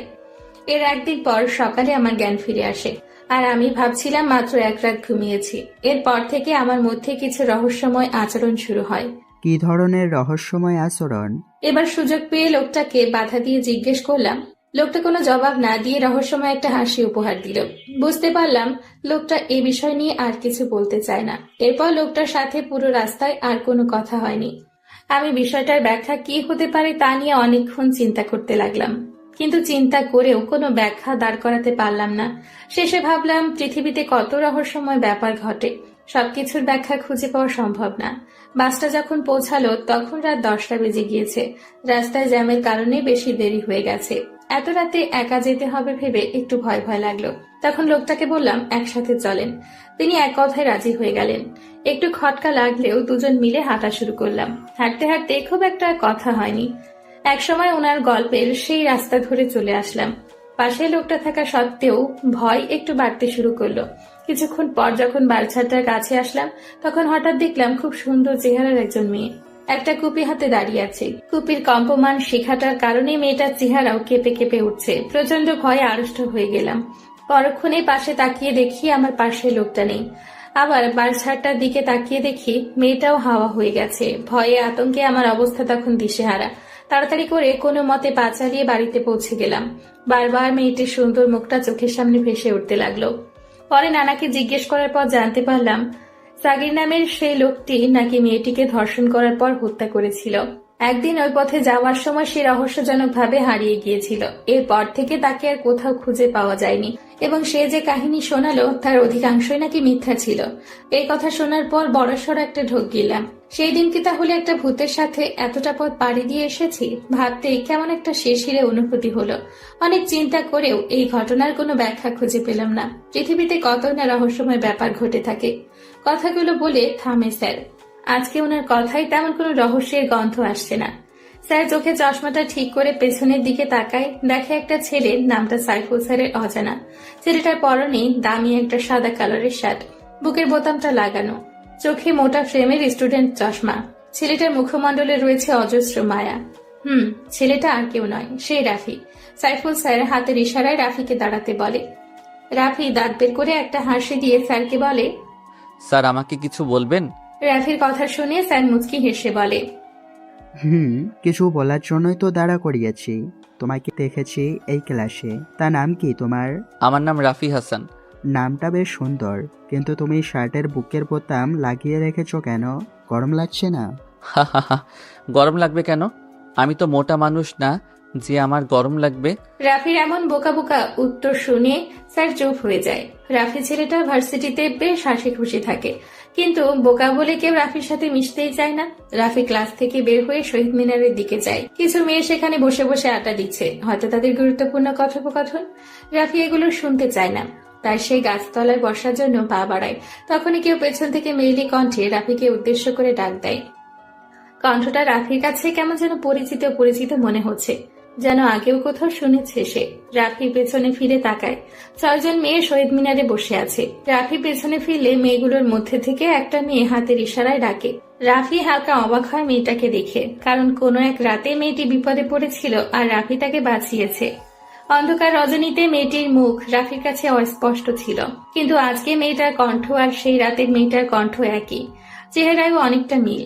রাফি মেয়েগুলোর কাছে এসে দাঁড়ায়, পরিষ্কার মাঝারি আকারের দাঁতগুলো বের করে বড় করে একটা হাসি দেয়। মেয়েগুলোর মধ্যে থেকে নুসরাত নামের মেয়েটি রাফিকে উদ্দেশ্য করে বলে, এই ছেলে, তুমি এমন বোকার মতো করে হাসতেছো কেন? আমাদের সামনে কি লজ্জা করছে?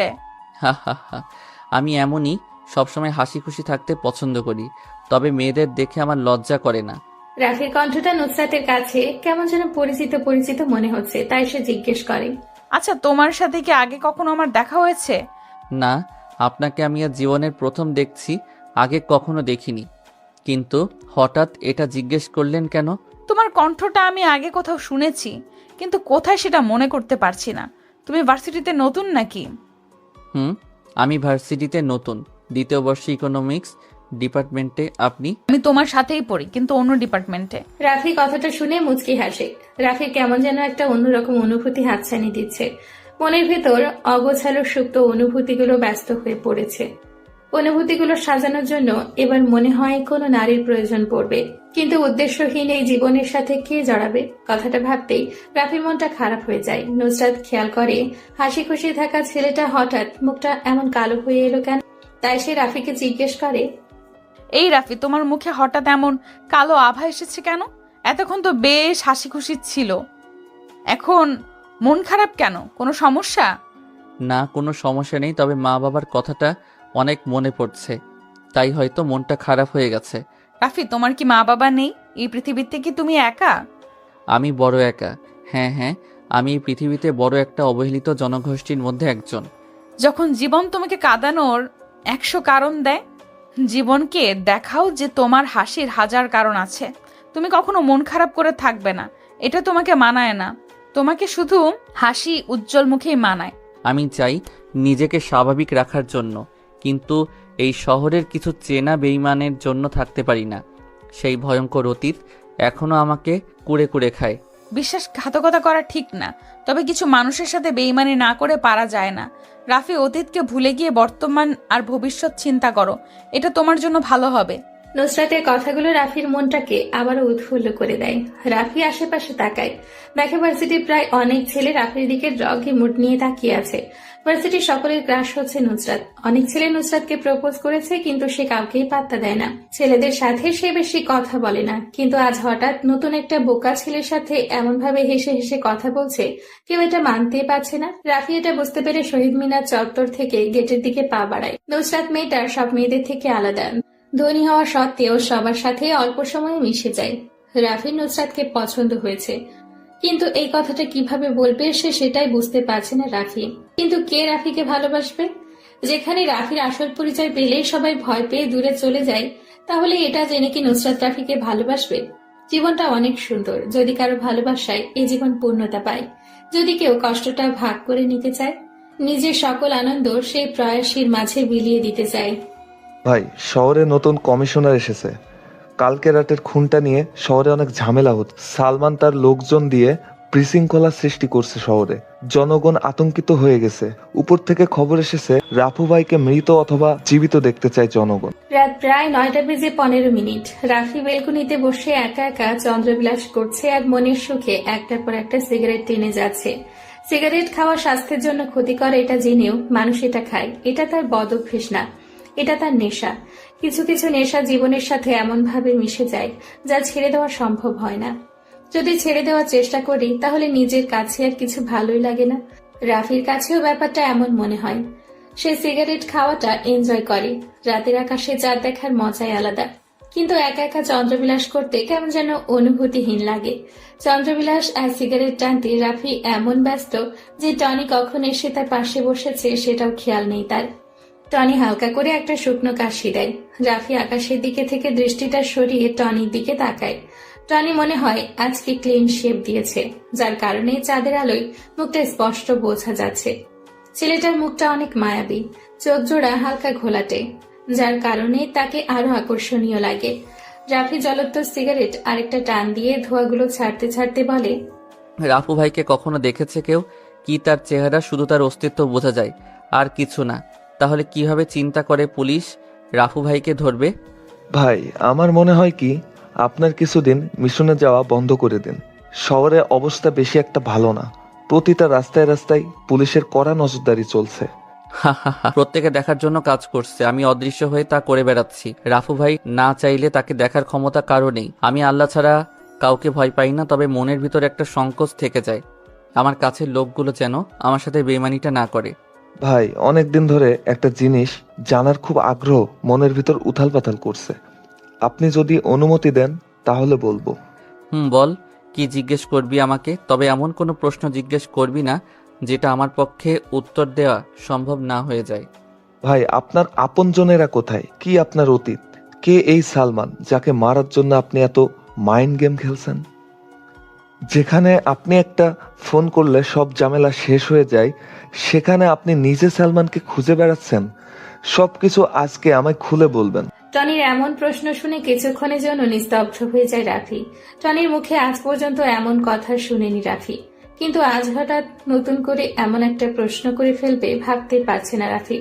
যে কালো অতীতের কথা মনে হলে রাফি নিজেকে এই পৃথিবীতে অনেক একা মনে হয়। আজকে সেই ভয়ঙ্কর অতীত সম্পর্কে কাউকে প্রথমবারের মতো করে বলতে যাচ্ছে রাফি। কি হলো ভাই, বলবেন না আমাকে সেই অতীতের কথা? আমি জানতে চাই ভাই, বলেন আমাকে। টনির কথায় রাফির ধ্যান ভাঙে। রাফি আজকে নিজের ভয়ঙ্কর অতীত সম্পর্কে কাউকে বলে কিছুটা কষ্ট দূর করতে চায়। রাফি আরেকটা সিগারেট জ্বালায়। নিস্তব্ধ হয়ে পরিবেশে শোনা যাচ্ছে দুইজন মানুষের নিঃশ্বাস ফেলা নীরব শব্দ, আর জোনাকি পোকার মন কাড়ানোর সেই পরিচিত ডাক। রাফি নিকোটিনের বিষাক্ত ধোঁয়াগুলো ছাড়তে ছাড়তে বলে, বলবো। আজ আমি প্রথম কাউকে বলবো আমার ভয়ঙ্কর অতীত সম্পর্কে। তবে আমার অতীতের কথা শুনে কিন্তু তুই কোনো কথা বলতে পারবি না। ভাই, আপনি শুরু করেন প্লিজ, আমি আর অপেক্ষা করতে পারছি না। রাফি একটা দীর্ঘ নিঃশ্বাস ফেলে বলতে শুরু করে, সময়টা আরো 10 বছর আগের, যখন আমার বয়স 15 বছর। বাবা মা, আমি, চাচা চাচি আর একটা ছোট চাচাতো ভাই নিয়ে আমাদের পরিবার ছিল। সেই পরিবারের সবচেয়ে আদরের সন্তান ছিলাম আমি। আমার বাবা আর চাচার অনেক বড় বিজনেস ছিল। শহরে অনেক নামডাক ছিল। শত্রুর কোনো অভাব ছিল না। হেসে খেলে জীবন পার হচ্ছিল আমার। কিন্তু হঠাৎ আমার সেই হাসি খুশি জীবনে নেমে আসে অন্ধকারের প্রতিচ্ছবি। রাতে বাবা মাকে জীবিত দেখে ঘুমাতে গেছি, কিন্তু সকালে ঘুম থেকে উঠে মা বাবার রক্ত রঞ্জিত গলাকাটা দেহ দেখে বেশ অবাক হয়ে গিয়েছিলাম। বাকরুদ্ধ হয়ে যাই। আমার বলার মতো কিছু ছিল না আমার। অঝরে কান্না করেছি আমি। আমাকে সান্ত্বনা দেওয়ার মতো পৃথিবীতে আর কেউ ছিল না। দিন পার হয়ে মাস আসে। আমার প্রতি সবার অবহেলা বাড়তে থাকে। চাচা চাচির মাথার বোঝা হয়ে গেলাম আমি। কেউ আগের মতো আদর করে না আমায়। খেয়েছি নাকি খালি পেটে আছি জানার চেষ্টাও করে না কেউ। জীবনটা মরুভূমির মরীচিকার মতো হয়ে গেছে। কিছুদিন এইভাবে চলতে থাকার পর আমি চাচিকে বলি, ছোট মা, তোমরা সবাই আগের মতো আর আদর করো না কেন? আমার সাথে তেমন ভালো করে কথাও বলো না কেন? কি বলবো তোর সাথে?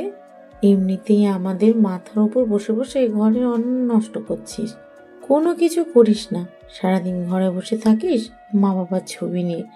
এখন থেকে যদি প্রতিদিন খেতে হয় তাহলে ঘরের কাজের লোকের সাথে কাজ করে খাবি, নয়তো কাল থেকে তোর খাওয়া বন্ধ। ছোট মা, ঘরের কাজ করার জন্য তো অনেক কাজের লোক আছে, তাহলে আমাকে আবার কাজ করে খেতে হবে কেন? ঘরের কাজের লোকের বেতন কি তুই দিবি? কালকে থেকে বাড়িতে কাজের লোক কমানো হবে। দুইজনের কাজ তুই একা করবি, এটাই আমার শেষ কথা। ছোট মায়ের কথা শুনে কি বলবো বুঝতে পারছি না। বেশ অসহায় দৃষ্টিতে তাকিয়েছিলাম আমি।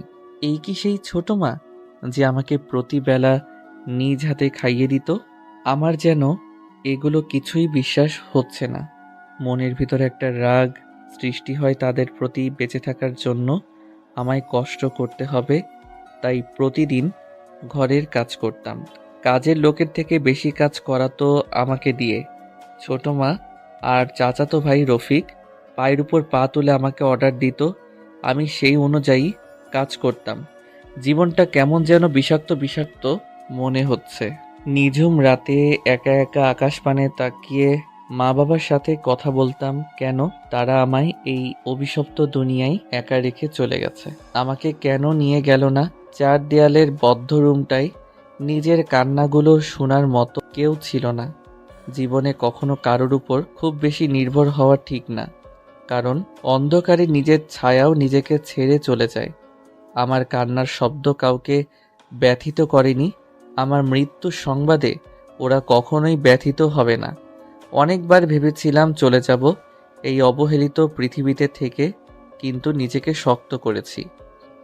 মা বাবা মারা যাওয়ার 6 মাস পর আমার জীবনে সবচেয়ে বড় একটা কালো অধ্যায়ের সূচনা ঘটে। সেদিন আমার খুব জ্বর ছিল। বিছানা থেকে ওঠার ক্ষমতা আমার ছিল না। আমাকে সেবা যত্ন করার কেউ নেই। এই পৃথিবীতে আমি সেদিন ছিলাম অনেক একা। ছোট মা চিৎকার করে করে আমাকে ডাকছে। আমি এই জ্বর নিয়ে কিভাবে নিচে যাব বুঝতে পারছি না। অনেক কষ্ট করে সিঁড়ি বেয়ে বেয়ে নিচে যাই। আমার অবস্থা তেমন ভালো না।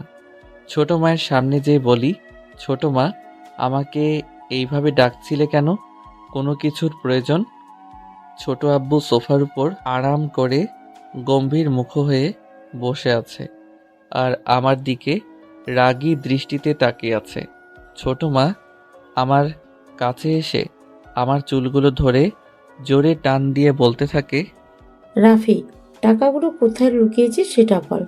তুই আমাকে এখনো ভালো করে চিনতে পারিসনি।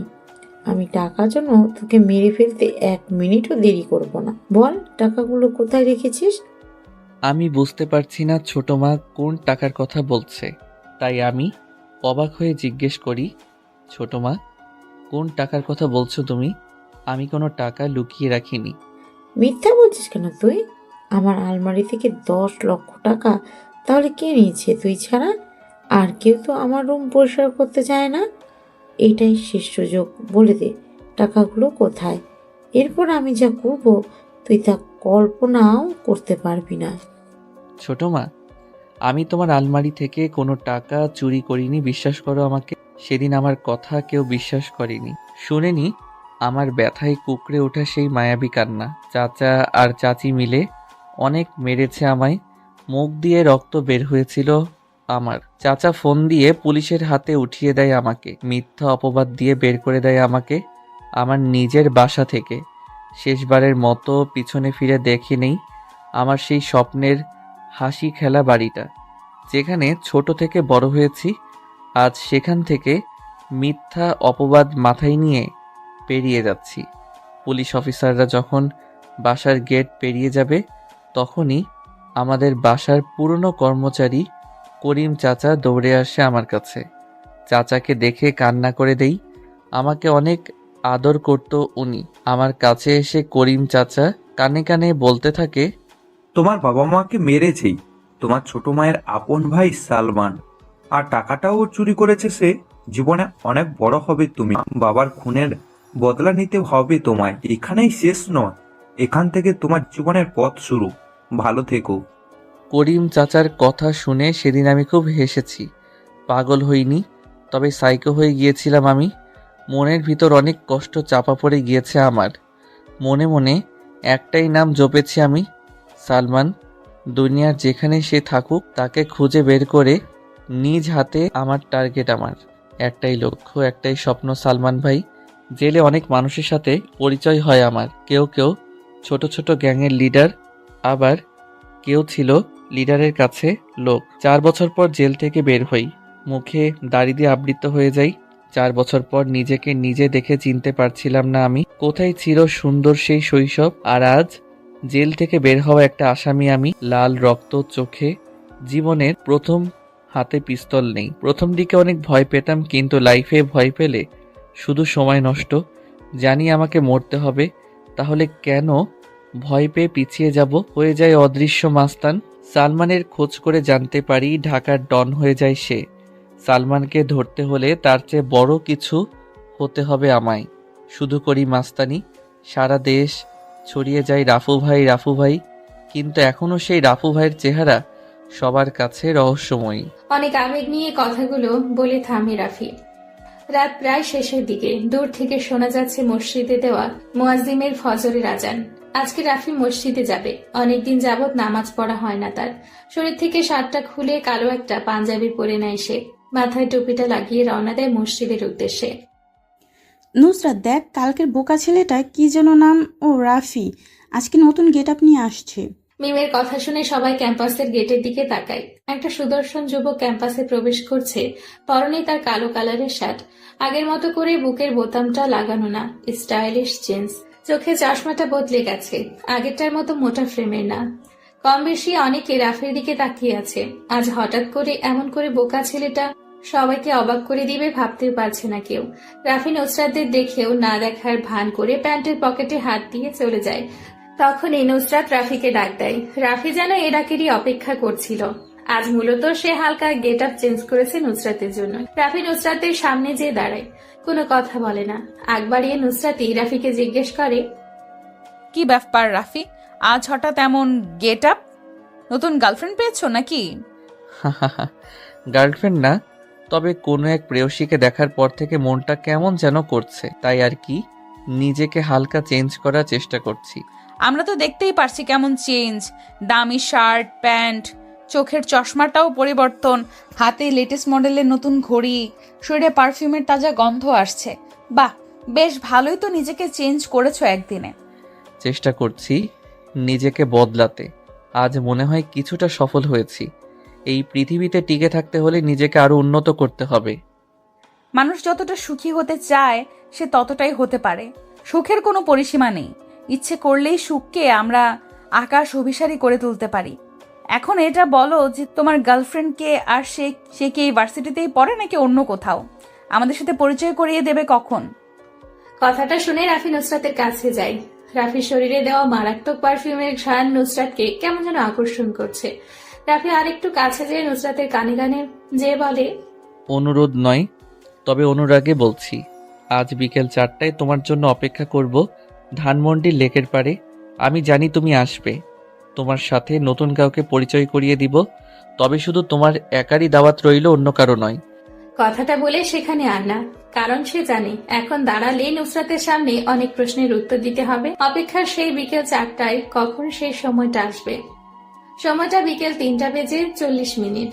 রাফি আয়নার সামনে দাঁড়িয়ে নিজেকে গোছানোর চেষ্টা করছে।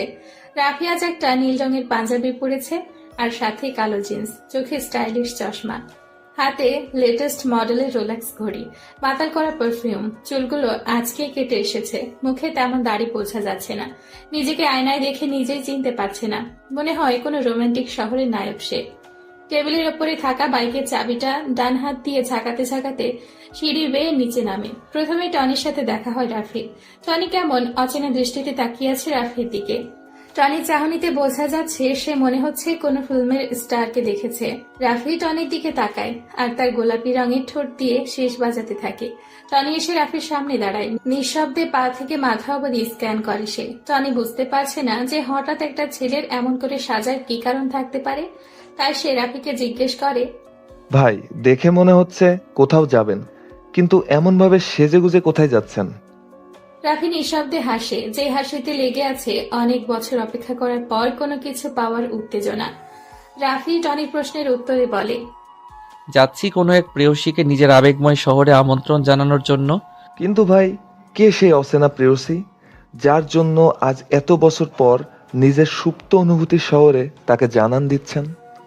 সময় হলে সবকিছু জানতে পারবি, তবে আমি না বলা পর্যন্ত কোনো বেশি কথা আমি পছন্দ করি না, সেটা তুই ভালো করে জানিস। ভাই, রাস্তায় যদি কোনো ঝামেলা হয় তাহলে সাথে সাথে আমাকে ডাকবেন, আমি চলে আসব। কিন্তু আপনি কোনো ঝামেলা করলেই ফেঁসে যাওয়ার ভয় বেশি। এই রাফি যদি নিজের ইচ্ছায় ধরা না দেয়, তাহলে পৃথিবীতে এমন কোনো পুলিশ এখনো জন্ম নেয়নি যে কিনা আমাকে ধরে থানায় নিয়ে যাবে। টনি কিছু বলতে যাবে কিন্তু তা আর বলতে পারে না। এর আগেই রাফি সেই জায়গাটা ত্যাগ করে। ধানমন্ডির এই রাস্তাটা আজ বেশ ফাঁকা। কিছুক্ষণ পর পর 2-3টা গাড়ি দ্রুত গতিতে যাচ্ছে। দেখে মনে হয় তাদের কোনো গুরুত্বপূর্ণ কাজ ফেলে এসেছে। যদি এটা এখন না করে তাহলে সবকিছু শেষ হয়ে যাবে এমন অবস্থা। কিন্তু না, কিছুই শেষ হবে না। হয়তো কিছু সময় নষ্ট হতে পারে। ওরা এটা বুঝে না যে এত দ্রুত গতিতে গাড়ি চালালে ভীষণ ঝুঁকি, কোনো বড় ধরনের দুর্ঘটনার শিকার হতে পারে। রাফি ফাঁকা রাস্তা পেয়ে একটু জোরেই বাইকটা চালাচ্ছে। বিকেলে ধানমন্ডির এই লেকের পাড়ে অনেক কাপলরা ঘুরতে আসে। রাফির আজ এটা প্রথম অভিযান। বলতে গেলে নতুন কোনো অনুভূতি প্রকাশ করতে যাচ্ছে। কিন্তু নুসরাত কি মেনে নিবে রাফিকে? কোনো ঘটনা ঘটার আগেই তা নিয়ে ভাবতে নেই। পরে দেখা গেছে সবকিছু নিজের কাছে গুলিয়ে যাচ্ছে। বর্তমানকে উপেক্ষা করে ভবিষ্যৎকে নিয়ে বেশি চিন্তা করা ঠিক না। নুসরাত একটা বেঞ্চের উপর বসে আছে, পরনে তার কালো কালারের একটা শাড়ি, হাতে কিছু রঙিন চুড়ির সমাহার, মুখে কোনো কৃত্রিম মেকআপ করা নেই। এমনিতেই নুসরাতকে বেশ সুন্দর লাগে। মাথায় চুলগুলো বাঁধা অবস্থায় না থাকলে তাকে যেন আরো মোহনীয় লাগতো। রাফি নুসরাতের সামনে এসে বাইকে কষে ব্রেক করে। নুসরাত অন্য মনস্ক থাকায় হঠাৎ বাইক থামায় হালকা ভয় পেয়ে যায়। নুসরাত ছোট ছোট চোখ করে সামনের দিকে তাকায়। উজ্জ্বল সুদর্শন একটা যুবক বাইকে থেকে নামে। ছেলেটার শরীরের গঠন বেশ ভালো, তবে ছেলেটা যে রাফি এটা চিনতে নুসরাতের বেশি সময় লাগেনি। দুজনেই দুজনের দিকে অপলক দৃষ্টিতে তাকিয়ে আছে। মনে হয় 1000 বছরের পরিচয় যেন তাদের। নুসরাত হালকা করে কাশি দেয়। রাফির ধ্যান গম্ভীরতা সব ভেঙে যায়। রাফি পেছন থেকে একটা তাজা গোলাপ বের করে হাঁটু গেড়ে প্রপোজ করার স্টাইলে নুসরাতের সামনে বসে বলতে থাকে, ভালোবাসা কি তা আমি জানি না, তবে কোনো এক অন্ধকার রজনীতে তোমাকে দেখে আমার মনের ভিতর লুকিয়ে থাকা সুপ্ত অনুভূতিগুলো কেমন যেন ব্যস্ত হয়ে পড়েছে। তোমাকে ভালোবাসি কথাটা বলার জন্য মনটা অনেকভাবে প্যারা দিচ্ছিল। আজ আমি সার্থক, তোমার সামনে বসে তোমাকে ভালোবাসি কথাটা বলতে পেরে। তুমি সেই কবিতা যা প্রতিদিন ভাবি লিখতে পারি না, তুমি সেই ছবি যা কল্পনা করি আঁকতে পারি না, তুমি সেই ভালোবাসা যা প্রতিদিন চাই কিন্তু তা কখনো পাই না। আজ আমি অনেক করে পেতে চাই তোমার সেই মোহনীয় ভালোবাসার পরশ, যার জন্য অপেক্ষায় আছি প্রতিটা ক্ষণ। ভালোবাসা কি তপ্ত মরুর বালুর শিখা? ভালোবাসা কি নদীর স্রোতে ভাসমান কোনো নৌকা? ভালোবাসা কি ভেসে আসা কোনো সুখের বেলা? ভালোবাসা কি দুঃখের মাঝে হাসি মিশ্রিত কান্না? ভালোবাসা কি কোনো এক অজানা ঠিকানা? আজ আমি খুব করে বলবো, ভালোবাসি তোমায় প্রেয়সী, ভালোবাসি। নুসরাত হাত দিয়ে রাফিকে ইশারা করে বসা থেকে ওঠার জন্য। রাফি ভাবছিল নুসরাত তাকে চড় মারবে, কিন্তু সে তা করেনি। কিছুক্ষণ সময় নিয়েছে। এবার নুসরাত বলতে থাকে, রাফি, একটা মানুষের পছন্দ থাকতেই পারে, এটার জন্য তাকে বেশি চাপ দেওয়া যাবে না। তোমার প্রপোজটা আমি মনে হয় গ্রহণ করতে পারবো না। রাফি মুচকি হাসে। রাফি দেখতে পাচ্ছে নুসরাতের দৃষ্টিটা তার বাইকের উপর। নুসরাতের চোখে কোনো কিছু জানার অনেক আগ্রহ দেখতে পাচ্ছে রাফি। কি কারণে আমার প্রেম নিবেদনটা তুমি গ্রহণ করলে না, সেটা কি আমি জানতে পারি? অবশ্যই, ছেলেদের প্রতি আমার তেমন কোনো আগ্রহ নেই, তবে একটা ছেলেকে দেখে আমার সেই ধারণাটা পাল্টে যায়, কারণ আমার জীবনে কোনো এক করুণ মুহূর্তে সেই ছেলেটা এসে আমাকে বাঁচায়। সেই দিন থেকে আমার মনের একটা জায়গা তার জন্য বরাদ্দ হয়ে গেছে। রাফি এবার একটু শব্দ করে হেসে বলে, আচ্ছা নুসরাত, সেই ছেলেটা কি তোমাকে কোনো এক অন্ধকার জঙ্গল থেকে মানুষ নামের পশুর হাত থেকে রক্ষা করেছিল? হ্যাঁ হ্যাঁ, কিন্তু তুমি এটা কি করে জানলে? এই ঘটনাটা তো আমি ছাড়া আর তেমন কাউকে কিছু বলিনি। তুমি এটা কিভাবে জানলে সেটা আমাকে বলো। রাফি কিছু বলে না। ঠোঁটের কোণে রহস্যময় হাসি রেখে লেকে পাড়ে নিঃশব্দে হাঁটতে থাকে। পেছনে পেছনে যে নুসরাত আসছে সেটা রাফি বেশ ভালোই বুঝতে পারছে। কি হলো রাফি, তুমি কিছু বলছো না কেন? এমন করে হঠাৎ চুপ হয়ে গেলে কেন? নুসরাত, আমার বাইকটা দেখে কি তোমার চেনা চেনা লাগছে? দেখো তো ভালো করে, কোথাও এমন বাইক দেখেছো কিনা? আমি বেশ কিছুক্ষণ ধরে তোমার বাইকের উপর লক্ষ্য করছি। আমাকে সেই রাতে যেই আগন্তুকটা বাঁচিয়েছে তার বাইকটাও দেখতে তোমার বাইকের মতো। সেই অজানা আগন্তুকটা যদি আমি হই তাহলে কি মন্দ হবে? মানে কি বলতে চাচ্ছ সেটা ক্লিয়ার করে বুঝিয়ে বলো আমাকে। সেই দিন রাতে আমি চন্দ্রবিলাস করতে জঙ্গলের পাশে একটা বড় পুকুর পাড়ে বসেছিলাম। বাইক দিয়ে যখন আমি জঙ্গলের মাঝপথ দিয়ে চলে আসব, তখন একটা মেয়ে আতঙ্কের চিৎকার শোনা, সেই দিকে এগিয়ে যাই। বাকিটা মনে হয় আমার আর কিছু বলার নেই। রাফি কথাটা বলে দীর্ঘ নিঃশ্বাস ফেলে। নুসরাতের কাছে যেন কথাটা বিশ্বাসই হচ্ছে না। খুশিতে আত্মহারা হয়ে গেছে সে। অনেকদিন ধরে খোঁজ করার সেই রাজকুমারকে পেয়ে গেছে। নুসরাত যে রাফিকে পেছন থেকে আঁকড়ে ধরে। রাফি পেছন ফিরে তাকায়। নিজের কাছেও বিশ্বাস হচ্ছে না নুসরাত তাকে জড়িয়ে ধরে আছে। এই শহর রাফিকে আজ অনেক বড় একটা উপহার দিয়েছে। অবহেলিত শহর তাকে পৃথিবীতে বাঁচার জন্য একটা অক্সিজেনের ব্যবস্থা করে দিয়েছে। আজ রাফি অনেক খুশি। এলোমেলো জীবনটাকে গোছানোর সময় চলে এসছে। নুসরাতকে বাইকের পেছনে বসিয়ে বাইকটা স্টার্ট দেয়। আজ ওরা দুইজন এই ব্যস্ত শহরটাকে মাখিয়ে দিবে তাদের ভালোবাসার রং দিয়ে। সময়টা রাত 10টার কাছাকাছি। সালমান নিজের আস্তানায় অবস্থান করছে। পায়ের ওপর পা তুলে সোফায় বসে সিগারেট টানছে সে। অনেক চিন্তা হ্রাস করেছে তাকে। রাফু ভাই শহরে আগমন করেছে, এটাই তার বড় চিন্তা। রাফু ভাই যে কতটা ভয়ঙ্কর সেটা সম্পর্কে সালমানের ভালো ধারণা আছে। সালমান বসে বসে যখনই এগুলো চিন্তা করছিল, তখন রাহাত সামনে এসে দাঁড়ায় আর বলতে থাকে, ভাই, সেদিন ওসমান, শরীফ আর রাব্বিকে রাফি ভাই নিজ হাতে খুন করেছে। এখন তার সবচেয়ে বড় টার্গেট হলেন আপনি। কিছুদিন আপনাকে সাবধানে থাকতে হবে। কোনোভাবে আপনার খোঁজ সে পেয়ে গেলে শেষ করে দিবে সব। কথাটা শুনে সালমান বসা থেকে উঠে দাঁড়ায়। হাত থেকে সিগারেটটা ফেলে মদের গ্লাসটা হাতে নিয়ে তা খেতে থাকে। এখন মনে হয় সালমানকে মদের নেশায় ধরেছে। টেবিলের উপর থেকে পিস্তলটা নিয়ে কিছুক্ষণ নাড়াচাড়া করে সামনের কাছে পরপর 2টা গুলি করে। নাক দিয়ে পিস্তলের গন্ধটা শুকতে থাকে। রাহাত জানে সালমান বেশি টেনশনে থাকলে এমনই কিছু করে। নেশাগ্রস্ত গলায় রাহাতকে উদ্দেশ্য করে বলে, রাফু আমার কিছুই করতে পারবে না। আমি নিজ হাতে ওই রাফুকে মারবো, নয়তো আমার শান্তি হবে না। নিজ হাতে কিভাবে রাফু ভাইকে মারবেন?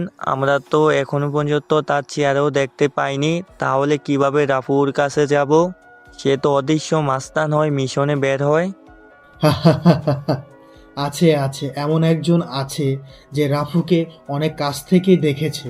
কে সেই ব্যক্তি যে রাফু ভাইয়ের মতো ভয়ঙ্কর মাস্তানের সম্মুখীন হয়েছে? রাফু অনেক কাছের লোক, তার অতি বিশ্বাসের একটা ছেলে আমাকে রাফুর সামনে নিয়ে যাবে। রাফু ভাইকে সামনে থেকে মারা যাবে না, পিছন থেকে মারতে হবে। কিন্তু ভাই, আমি একটা ব্যাপার বুঝতে পারছি না, যে রাফুর সাথে সে কেনই বেইমানি করবে? টাকা টাকা, পৃথিবীর সব বিশ্বাস, বন্ধুত্ব আর যা আছে সবকিছু এই জিনিসটা দিয়ে কিনে নেওয়া যায়। আমি টাকা দিয়ে কিনে নিয়েছি তাকে। রাফুর সব খবর সে আমাকে দেবে। রাহাত ভেবে পায় না কে সেই ব্যক্তি রাফু ভাইয়ের মতো ভয়ানক মাস্তানির সাথে বেইমানি করবে। আজকে রাতের চন্দ্রটা কেমন যেন করে আলো দিচ্ছে, অন্য দিনের চেয়ে অনেকটা আলাদা। এমন চাঁদের আলো অনেক বছর পর পর দেখা যায়। বিজ্ঞানীদের মতে এই সময় চাঁদ পৃথিবীর অনেকটা কাছে চলে আসে। আগে কখনো এমন আলো দিতে দেখেনি রাফি। রাস্তার পাশে থাকা ছোট ছোট চা, পান, সিগারেট বিক্রি হয়, দোকানগুলো এখনো বন্ধ করেনি।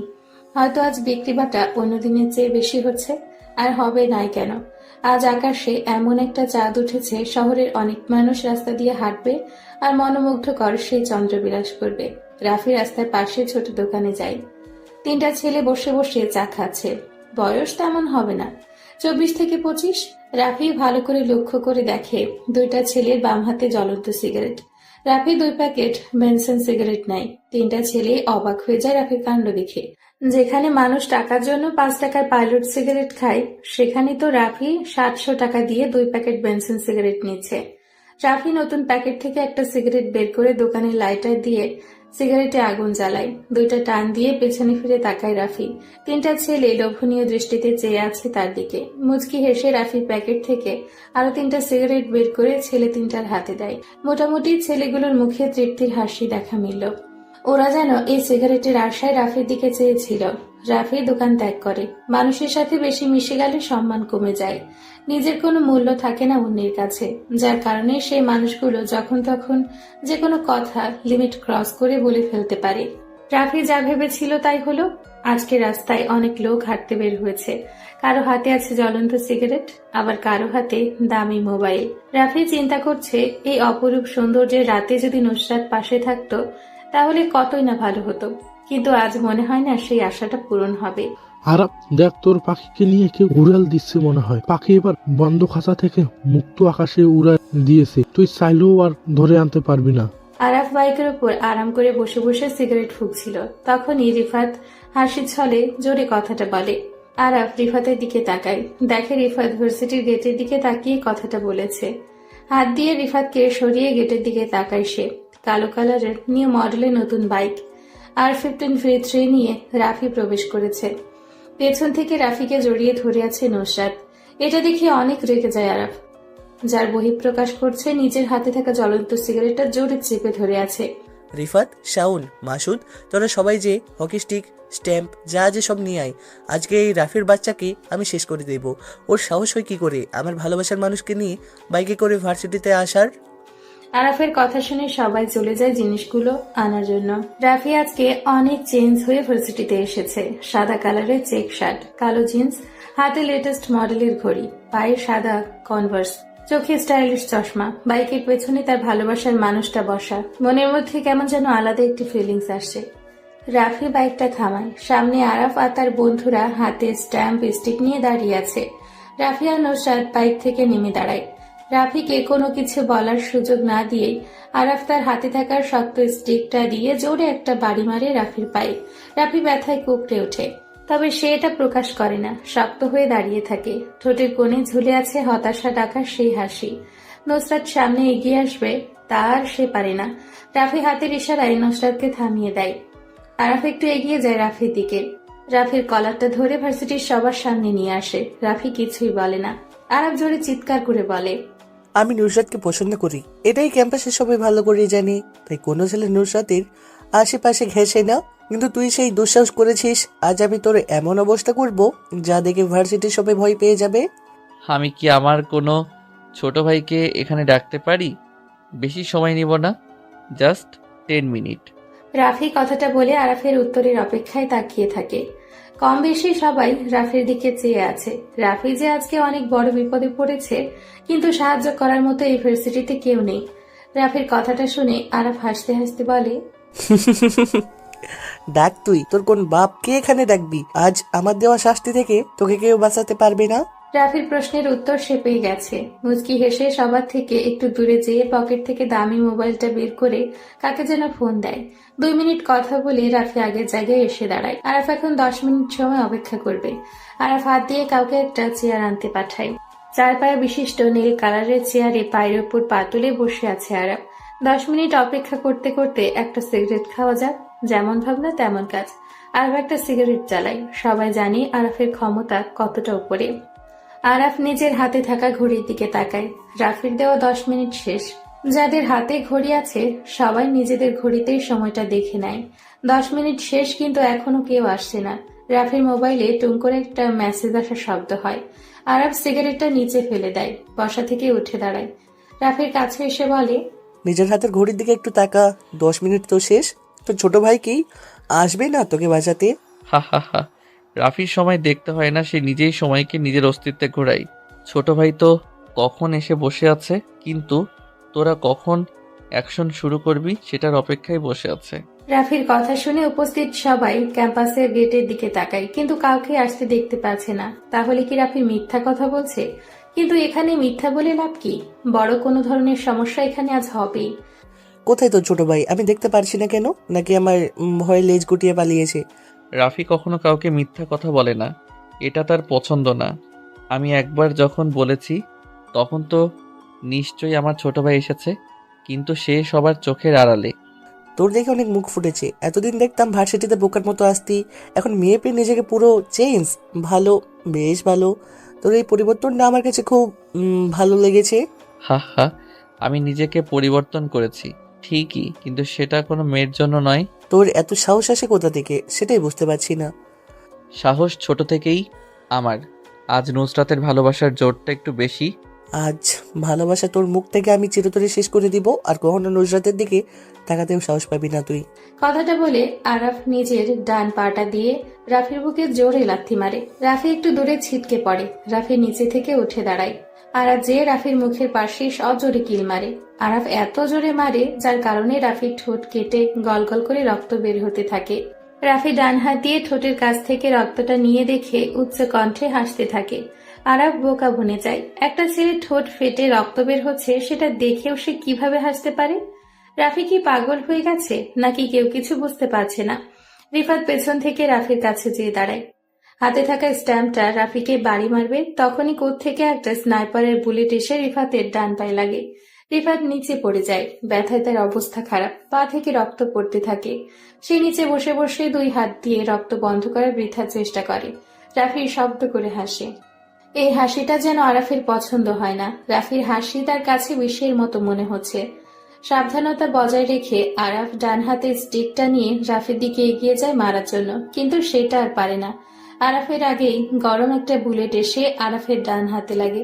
তার হাত থেকে শক্ত স্টিকটা নিচে পড়ে যায়। বাম হাত দিয়ে ডান হাতের উপর চেপে ধরে, কিন্তু এই ব্যথা যেন একটুও কমার নয়। এখন যদি মৃত্যু হয়ে যেত তাহলে ভালো হতো। এই অসমাপ্ত ব্যথা সহ্য করার মতো না।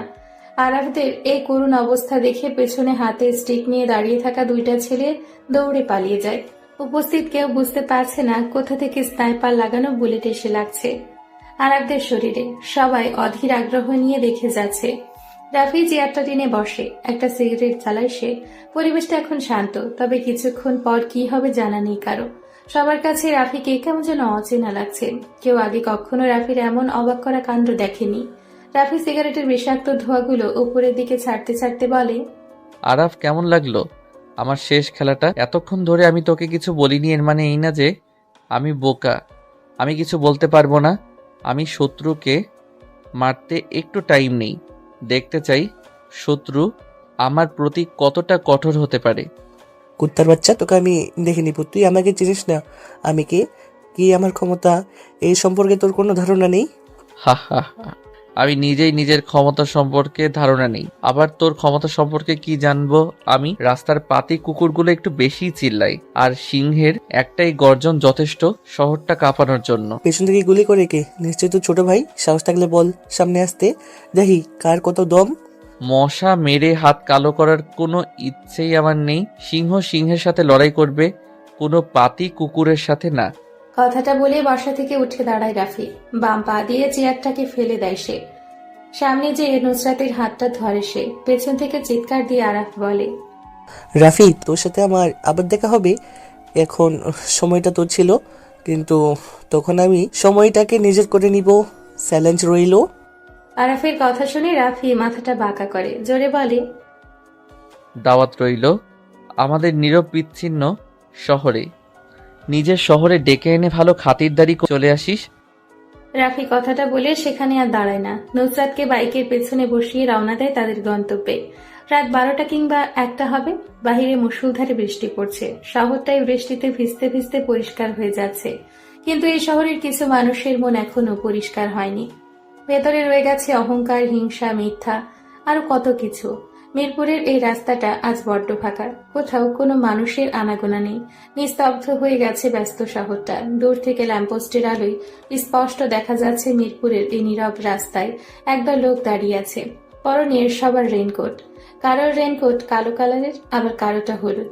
কেন তারা এভাবে বৃষ্টির মধ্যে রাস্তায় দাঁড়িয়ে আছে? কি তাদের উদ্দেশ্য? রাফি আজকে রাতে মিশনের জন্য প্রস্তুত হয়ে গেছে। কালো কালারের পরিহিত রেইনকোটটা পরে বাইকটা স্টার্ট দেয়। আজকে বাইরে অনেক বৃষ্টি, রাস্তাটা পুরো ফাঁকা। নিজের বাবা মায়ের মৃত্যুর প্রতিশোধ নিতে সালমানের মৃত্যু ঘোষণা করতে যাচ্ছে রাফি। সন্ধ্যা থেকে রাফি টনিকে দেখছে না, যার কারণে একাই মিশনে বের হয় রাফি। মিরপুরের স্টেডিয়ামের পাশের রাস্তায় এসে বাইকটা থামায় রাফি। সামনে অনেকগুলো লোক রেইনকোট পরে দাঁড়িয়ে আছে। তাদের মধ্যে থেকে চেয়ারে বসে থাকা লোকটাই যে সালমান সেটা বুঝতে রাফির কোনো অসুবিধে হলো না। রাফি সামনের দিকে এগিয়ে যায়। সালমানের সামনে একটা চেয়ার খালি পড়ে আছে। রাফি যেয়ে সেটাতে পায়ের ওপর পা তুলে বসে। সালমান এতক্ষণ রাফির জন্যই অপেক্ষা করছিল। বৃষ্টির আমেজটা কমে আসছে, কিন্তু জোর বেগে হাওয়াটা থামা নামই নিচ্ছে না। গাছ থেকে পানি পড়ার টইটুম্বুর আওয়াজটা এখন পরিবেশটাকে আরো রহস্যময় করে তুলছে। দুজনের মধ্যে নীরবতা বিরাজ করছে, কিন্তু এই সময় নীরবতা যেন শোভা পাচ্ছে না। তার নীরবতা ভেঙে প্রথমে সালমান বলতে শুরু করে, আমার সামনে এখন বসে আছে বাংলাদেশের সবচেয়ে বড় মাফিয়া লিডার রাফু ভাই। একটা শহর কাঁপাতে তার নিজের নামটাই যথেষ্ট। সে কেন আমাকে মারার জন্য এত গেম কেন সেটা বুঝতে পারছি না। কি কারণে আমি তার শত্রু হয়ে গেছি? আমি কাউকে মারার আগে বলি না কি কারণে তাকে মেরেছি। রাফু ভাই, কোথায় আপনার সৈন্যদল? আমার পেছনে তাকিয়ে দেখেন, কত সৈন্য দাঁড়িয়ে আছে আমাকে রক্ষা করার জন্য। আপনি একা তো আমাকে মেরে এখান থেকে চলে যেতে পারবেন না। তোকে পাহারা দেওয়ার জন্য এত পালা কুত্তার প্রয়োজন হয়, কিন্তু আমার কাউকে প্রয়োজন হয় না। আমি একাই 100। আজ আর সেই পুরনো ডায়লগে কাজ হবে না। এই শহরে একটাই বাঘ থাকে, তার নাম সালমান খান। আমার কথায় শহরটা চলে। তুই কি করবি আমার? ছোট একটা শহর তোর কথায় চলে, কিন্তু আমার কথায় পুরো দেশের মাফিয়া পোলাপান চলে। আজ তোকে বাঁচাতে কেউ আসবে না, সেটা আমার বড় দুঃখ, কিন্তু আমার কিছু করার নেই। আজ আমি নিজ হাতে তোকে মারবো। সময় কার কখন বদলে যায় সেটা বলা যায় না, কিন্তু আমি বলতে পারি আজ এখানে তুই বেঁচে থাকবি না। আমি বসে বসে দেখব তুই একা কি করতে পারিস। কথাটা শুনে রাফি বসা থেকে উঠে দাঁড়ায়। পেছন থেকে পিস্তলটা বের করে পরপর 4টা গুলি করে। চোখের পলকের আগে সালমানের পেছনে দাঁড়ানো লোকগুলোর কারো মাথায়, কারো পায়ে, বুকে গুলি লাগে। কেউ রাফিকে গুলি করার সময় পায় না। রাফি পিস্তলটা রিলোড দিয়ে আবার এসে সালমানের সামনে চেয়ারে বসে পড়ে। সালমান জানে রাফি অনেক ভয়ানক মাস্তান, কিন্তু আজ প্রথম তা নিজের চোখের সামনে দেখল। রাফি রক্তের নেশায় মেতে উঠেছে। শত্রুর তাজা রক্তের গন্ধ যেন তার কাছে অতি প্রিয়। সালমান রাফিকে উদ্দেশ্য করে বলে, 4 জন লোক মেরে নিজেকে রাফিয়ান দাবি করা, বোকার স্বর্গে বাস করা একই কথা। পিছনে ফিরে তাকিয়ে দেখ, আর মাত্র 2 জন লোক আছে, কেউ বেঁচে নেই। রাফির কথা শুনে সালমান পেছনে ফিরে তাকায়। দেখে 2 জন ছেলে বাদে কেউ বেঁচে নেই, সবাই নিচে পড়ে আছে। তাদের নিথর দেহ দেখে সালমান ভয় পেয়ে যায়, কিন্তু রাফির সামনে তা প্রকাশ করছে না। সালমান মুচকি হেসে নিজেকে স্বাভাবিক করে নেয়। রাফি একটু অবাক হয় সালমানের এমন মুচকি হাসি দেখে। কি হলো, তুই এমন করে হাসছিস কেন? হাসবো না বা কেন? আমার হাসির কারণ আছে, তাই আমি হাসতেছি। সালমান কখনো কারণ ছাড়া হাসে না। সালমানের রহস্যময় কথাটা রাফির সহ্য হয় না। পিস্তলটা পেছনের দিকে তাক করে পরপর 2টা গুলি করে পেছনে 2টা ছেলেও পিছঢালা ভেজা রাস্তার উপর পড়ে যায়। সালমান আরো জোরে হাসতে থাকে। রাফি যে সালমানের রেইনকোটের কলার ধরে বলতে থাকে, শেষ, তোর পালা কুকুরগুলো সব মোড়ে রাস্তায় পড়ে আছে, পিছনে তাকিয়ে দেখে নে, তোকে এখনই শেষ করে দিব আমি। চালাগুলি দেখি কেমন বুকের পাঠাতো। এখনো অনেক মাইন্ড গেম খেলার বাকি আছে, সেটা শেষ করে নেই আগে। আমি আর অপেক্ষা করতে চাই না, সময় অনেক দিয়েছি। আর না, আজ আমি এখানেই খেলা শেষ করে দিব। নো নো মিস্টার রাফু ভাই, সেই ভুলটা করবেন না। নিজেই নিজের বিপদ ডেকে আনবেন না। হঠাৎ কারো গলার শব্দ পেয়ে রাফি আর সালমান সেদিকে তাকায়। বাইকে হেলান দিয়ে কোনো এক আগন্তুক দাঁড়িয়ে আছে। পরনে তার কালো রেইনকোট, মাথায় বড় হুডওয়ালা টুপি, মুখে একটা মাস্ক। আগন্তুক দেখতে অনেকটা রাফির সাথে মিল আছে। কে এই আগন্তুক? রাফি নিজের ধারণার বাইরে, কিন্তু আগন্তুকের গলার কণ্ঠটা রাফির অনেক পরিচিত। তবে রাফি সেটা মনে করতে পারছে না। আগন্তুককে দেখে সালমান জোরে জোরে হাসতে থাকে আর বলতে থাকে, চলে এসেছে আমার মাইন্ড গেমার। রাফু, তুই চাইলে আমাকে আজ মারতে পারবি না, কারণ তোর একটা বড় জিনিস আমার কাছে আছে। কি সেই জিনিস যেটা তার কাছে আছে? আরে এত উত্তেজিত হচ্ছিস কেন? জানবি কি তোর জিনিস, আর দেখতেও পারবি। অনেক সময় হয়ে গেছে সিগারেট খাওয়া হয় না। আমি সিগারেটটা জ্বালিয়ে নিই, তারপর তোর সাথে কথা বলছি। সালমান রেনকোটের সামনের পকেট থেকে একটা সিগারেটের প্যাকেট আর লাইটারটা বের করে। সিগারেটের প্যাকেটে মনে হয় একটাই সিগারেট ছিল। সালমান সিগারেটটা ঠোঁটে চাপে, খালি প্যাকেটটা নিচে ফেলে দেয়। রাফি ভেবে পায় না কি এমন জিনিস যেটা সালমানের কাছে আছে। নুসরাত? না, নুসরাত কেন হবে? সালমান নুসরাতের খবর কিভাবে পাবে? কেউ তো জানে না নুসরাতের কথা। তাহলে কি জিনিস? রাফি আর ভাবতে পারছে না, তাই উচ্চ স্বরেই বলে ওঠে, আমার জিনিসটা কি সেটা দেখা আমি আর অপেক্ষা করতে পারছি না। হা হা হা। জিনিসের জন্য রাফু ভাই অনেক পাগল দেখছি। এই বের কর, আনো রাফু ভাইয়ের অমূল্য সম্পদ। আগন্তুকটা সালমানের গাড়ির দরজাটা খুলে ভেতর থেকে একটা মেয়েকে বের করে আনে। মেয়ের হাত দুটো পেছন দিয়ে বাঁধা, মুখে টেপ লাগানো। আগন্তুক মেয়েটার মুখ থেকে টেপটা সরিয়ে নেয়। রাফি দূর থেকে দেখতে পায় মেয়েটা আর কেউ না, নুসরাত। কিন্তু সালমান নুসরাতের সম্পর্কে কিভাবে জানলো? রাফি নুসরাতকে এমন অবস্থায় দেখে রেগে যায়। সালমান, তুই নুসরাতকে ধরে এনে অনেক বড় ভুল করে ফেললি। ঠিক সময়ে এমন ভুল কাজ করার আমার স্টাইল। যতক্ষণ পর্যন্ত নুসরাত আমার কাছে থাকবে ততক্ষণ তুই আমার কিছুই করতে পারবি না। রাফি নিজের মাইন্ডটাকে শান্ত করে, ঠান্ডা মাথায় বলে, সামনের আগন্তুকটা কে আমি সেটা জানতে চাই। আগন্তুককে দেখলে তুই অনেক কষ্ট পাবি। আমি চাই না তুই মরার আগে এমন কষ্ট পাস। কে মরবে কে বেঁচে থাকবে সেটা সময় বেশি ভালো জানে। আগন্তুককে বল মুখ থেকে মাস্কটা খুলতে। সালমান হাত দিয়ে কিছু একটা ইশারা করে। সামনে থাকা আগন্তুক মুখ থেকে মাস্কটা সরিয়ে নিচে ফেলে দেয়। দূরে ল্যাম্পপোস্টের আলোয় মুখটা কিছুটা বোঝা যাচ্ছে যে আগন্তুকটা টনি। রাফি অনেকটা চমকে ওঠে টনিকে এইভাবে দেখে। বেইমান, সবাই বেইমান। টনিকে এত বিশ্বাস করতো রাফি, কিন্তু কি করলো? সে বেইমানি করলো। টনি, তুই এখানে এই অবস্থায় কেন? ভাই টাকা টাকা সবই তার খেলা। সালমান ভাই আমাকে 10 কোটি টাকার অফার করে তোমার সাথে বেইমানি করার জন্য, তাই আমিও তাই করি। তোর টাকা প্রয়োজন, আমি দিতাম তোকে টাকা, এর থেকে বেশি, কিন্তু তুই সেটা না করে আমার সাথে বেইমানি করলি। কিছু করার নেই রাফু, টাকার জন্য সবাই সবকিছু করতে প্রস্তুত আছে। রাফি আর সহ্য করতে পারে না, খেলাটা এখানেই শেষ করা দরকার। রাফির কোমরের কাভার পয়েন্ট থেকে ছোট্ট একটা পিস্তল বের করে, চোখের পলকের আগে 2টা গুলি করে। একটা যেয়ে টনির কপাল ভেদ করে বাইরে চলে যায়। টনি নিস্তেজ হয়ে নিচে পড়ে যায়। আরেকটা বুলেট যেয়ে সালমানের বাহুতে লাগে। ব্যথায় কুকড়ে ওঠে সালমান। নুসরাত ভয় কাঁপছে। রাফি সালমানের দিকে এগিয়ে যায়, পিস্তলটা রিলোড দিয়ে নেয় রাফি। সালমান ভয় পেয়ে যায়। রাফিকে দেখে সে ভয়ে পিছতে থাকে। রাফি সালমানকে থামানোর জন্য আরেকটা গুলি করে তার পায়ে। সালমান ভয়কাতর চেহারা নিয়ে কাঁপা কাঁপা গলায় বলে, রাফু ভাই, আমাকে আমাকে ছেড়ে দিন। আমি আপনার কি এমন ক্ষতি করেছি যার কারণে আমাকে এইভাবে শাস্তি দিচ্ছেন? মনে করে দেখ, আজ থেকে প্রায় 10 বছর আগে ঢাকার সবচেয়ে ধনী বিজনেসম্যান আশরাফ চৌধুরী আর তার স্ত্রীকে কোনো এক আধার রাতে খুন করে চলে গিয়েছিলি তুই। মনে আছে সেই কথা? না ভাই, আমি তেমন কোনো খুন করিনি। মিথ্যা কথা আমার একটু সহ্য হয় না, তুই সত্যি কথা বল, বেঁচে যাবি। হ্যাঁ হ্যাঁ হ্যাঁ হ্যাঁ ভাই, আমি নিজেই খুন করেছি, কিন্তু সেই 10 বছর আগের ঘটনার সাথে আপনার কি সম্পর্ক? সম্পর্কটা গভীর। সেই আশরাফ চৌধুরীর ছেলে আমি। দেখ, ভালো করে দেখ, আমাকে চিনতে পেরেছিস কিনা। রাফি মুখ থেকে মাস্কটা খুলে ফেলে দেয়। সালমান এবার মুখ ফুটে বলে ওঠে, রাফি তুমি, কিন্তু এটা কি করে সম্ভব? রাফি আর কোনো প্রশ্নের জবাব দিতে চায় না। পিস্তলটা সালমানের দিকে তাক করে ট্রিগারে জোরে একটা চাপ দেয়। গরম বুলেটটা যেয়ে সালমানের মাথায় লাগে। মাথা থেকে তাজা রক্ত বের হয়ে পিছঢালা ভেজা কালো রাস্তায় পড়ছে।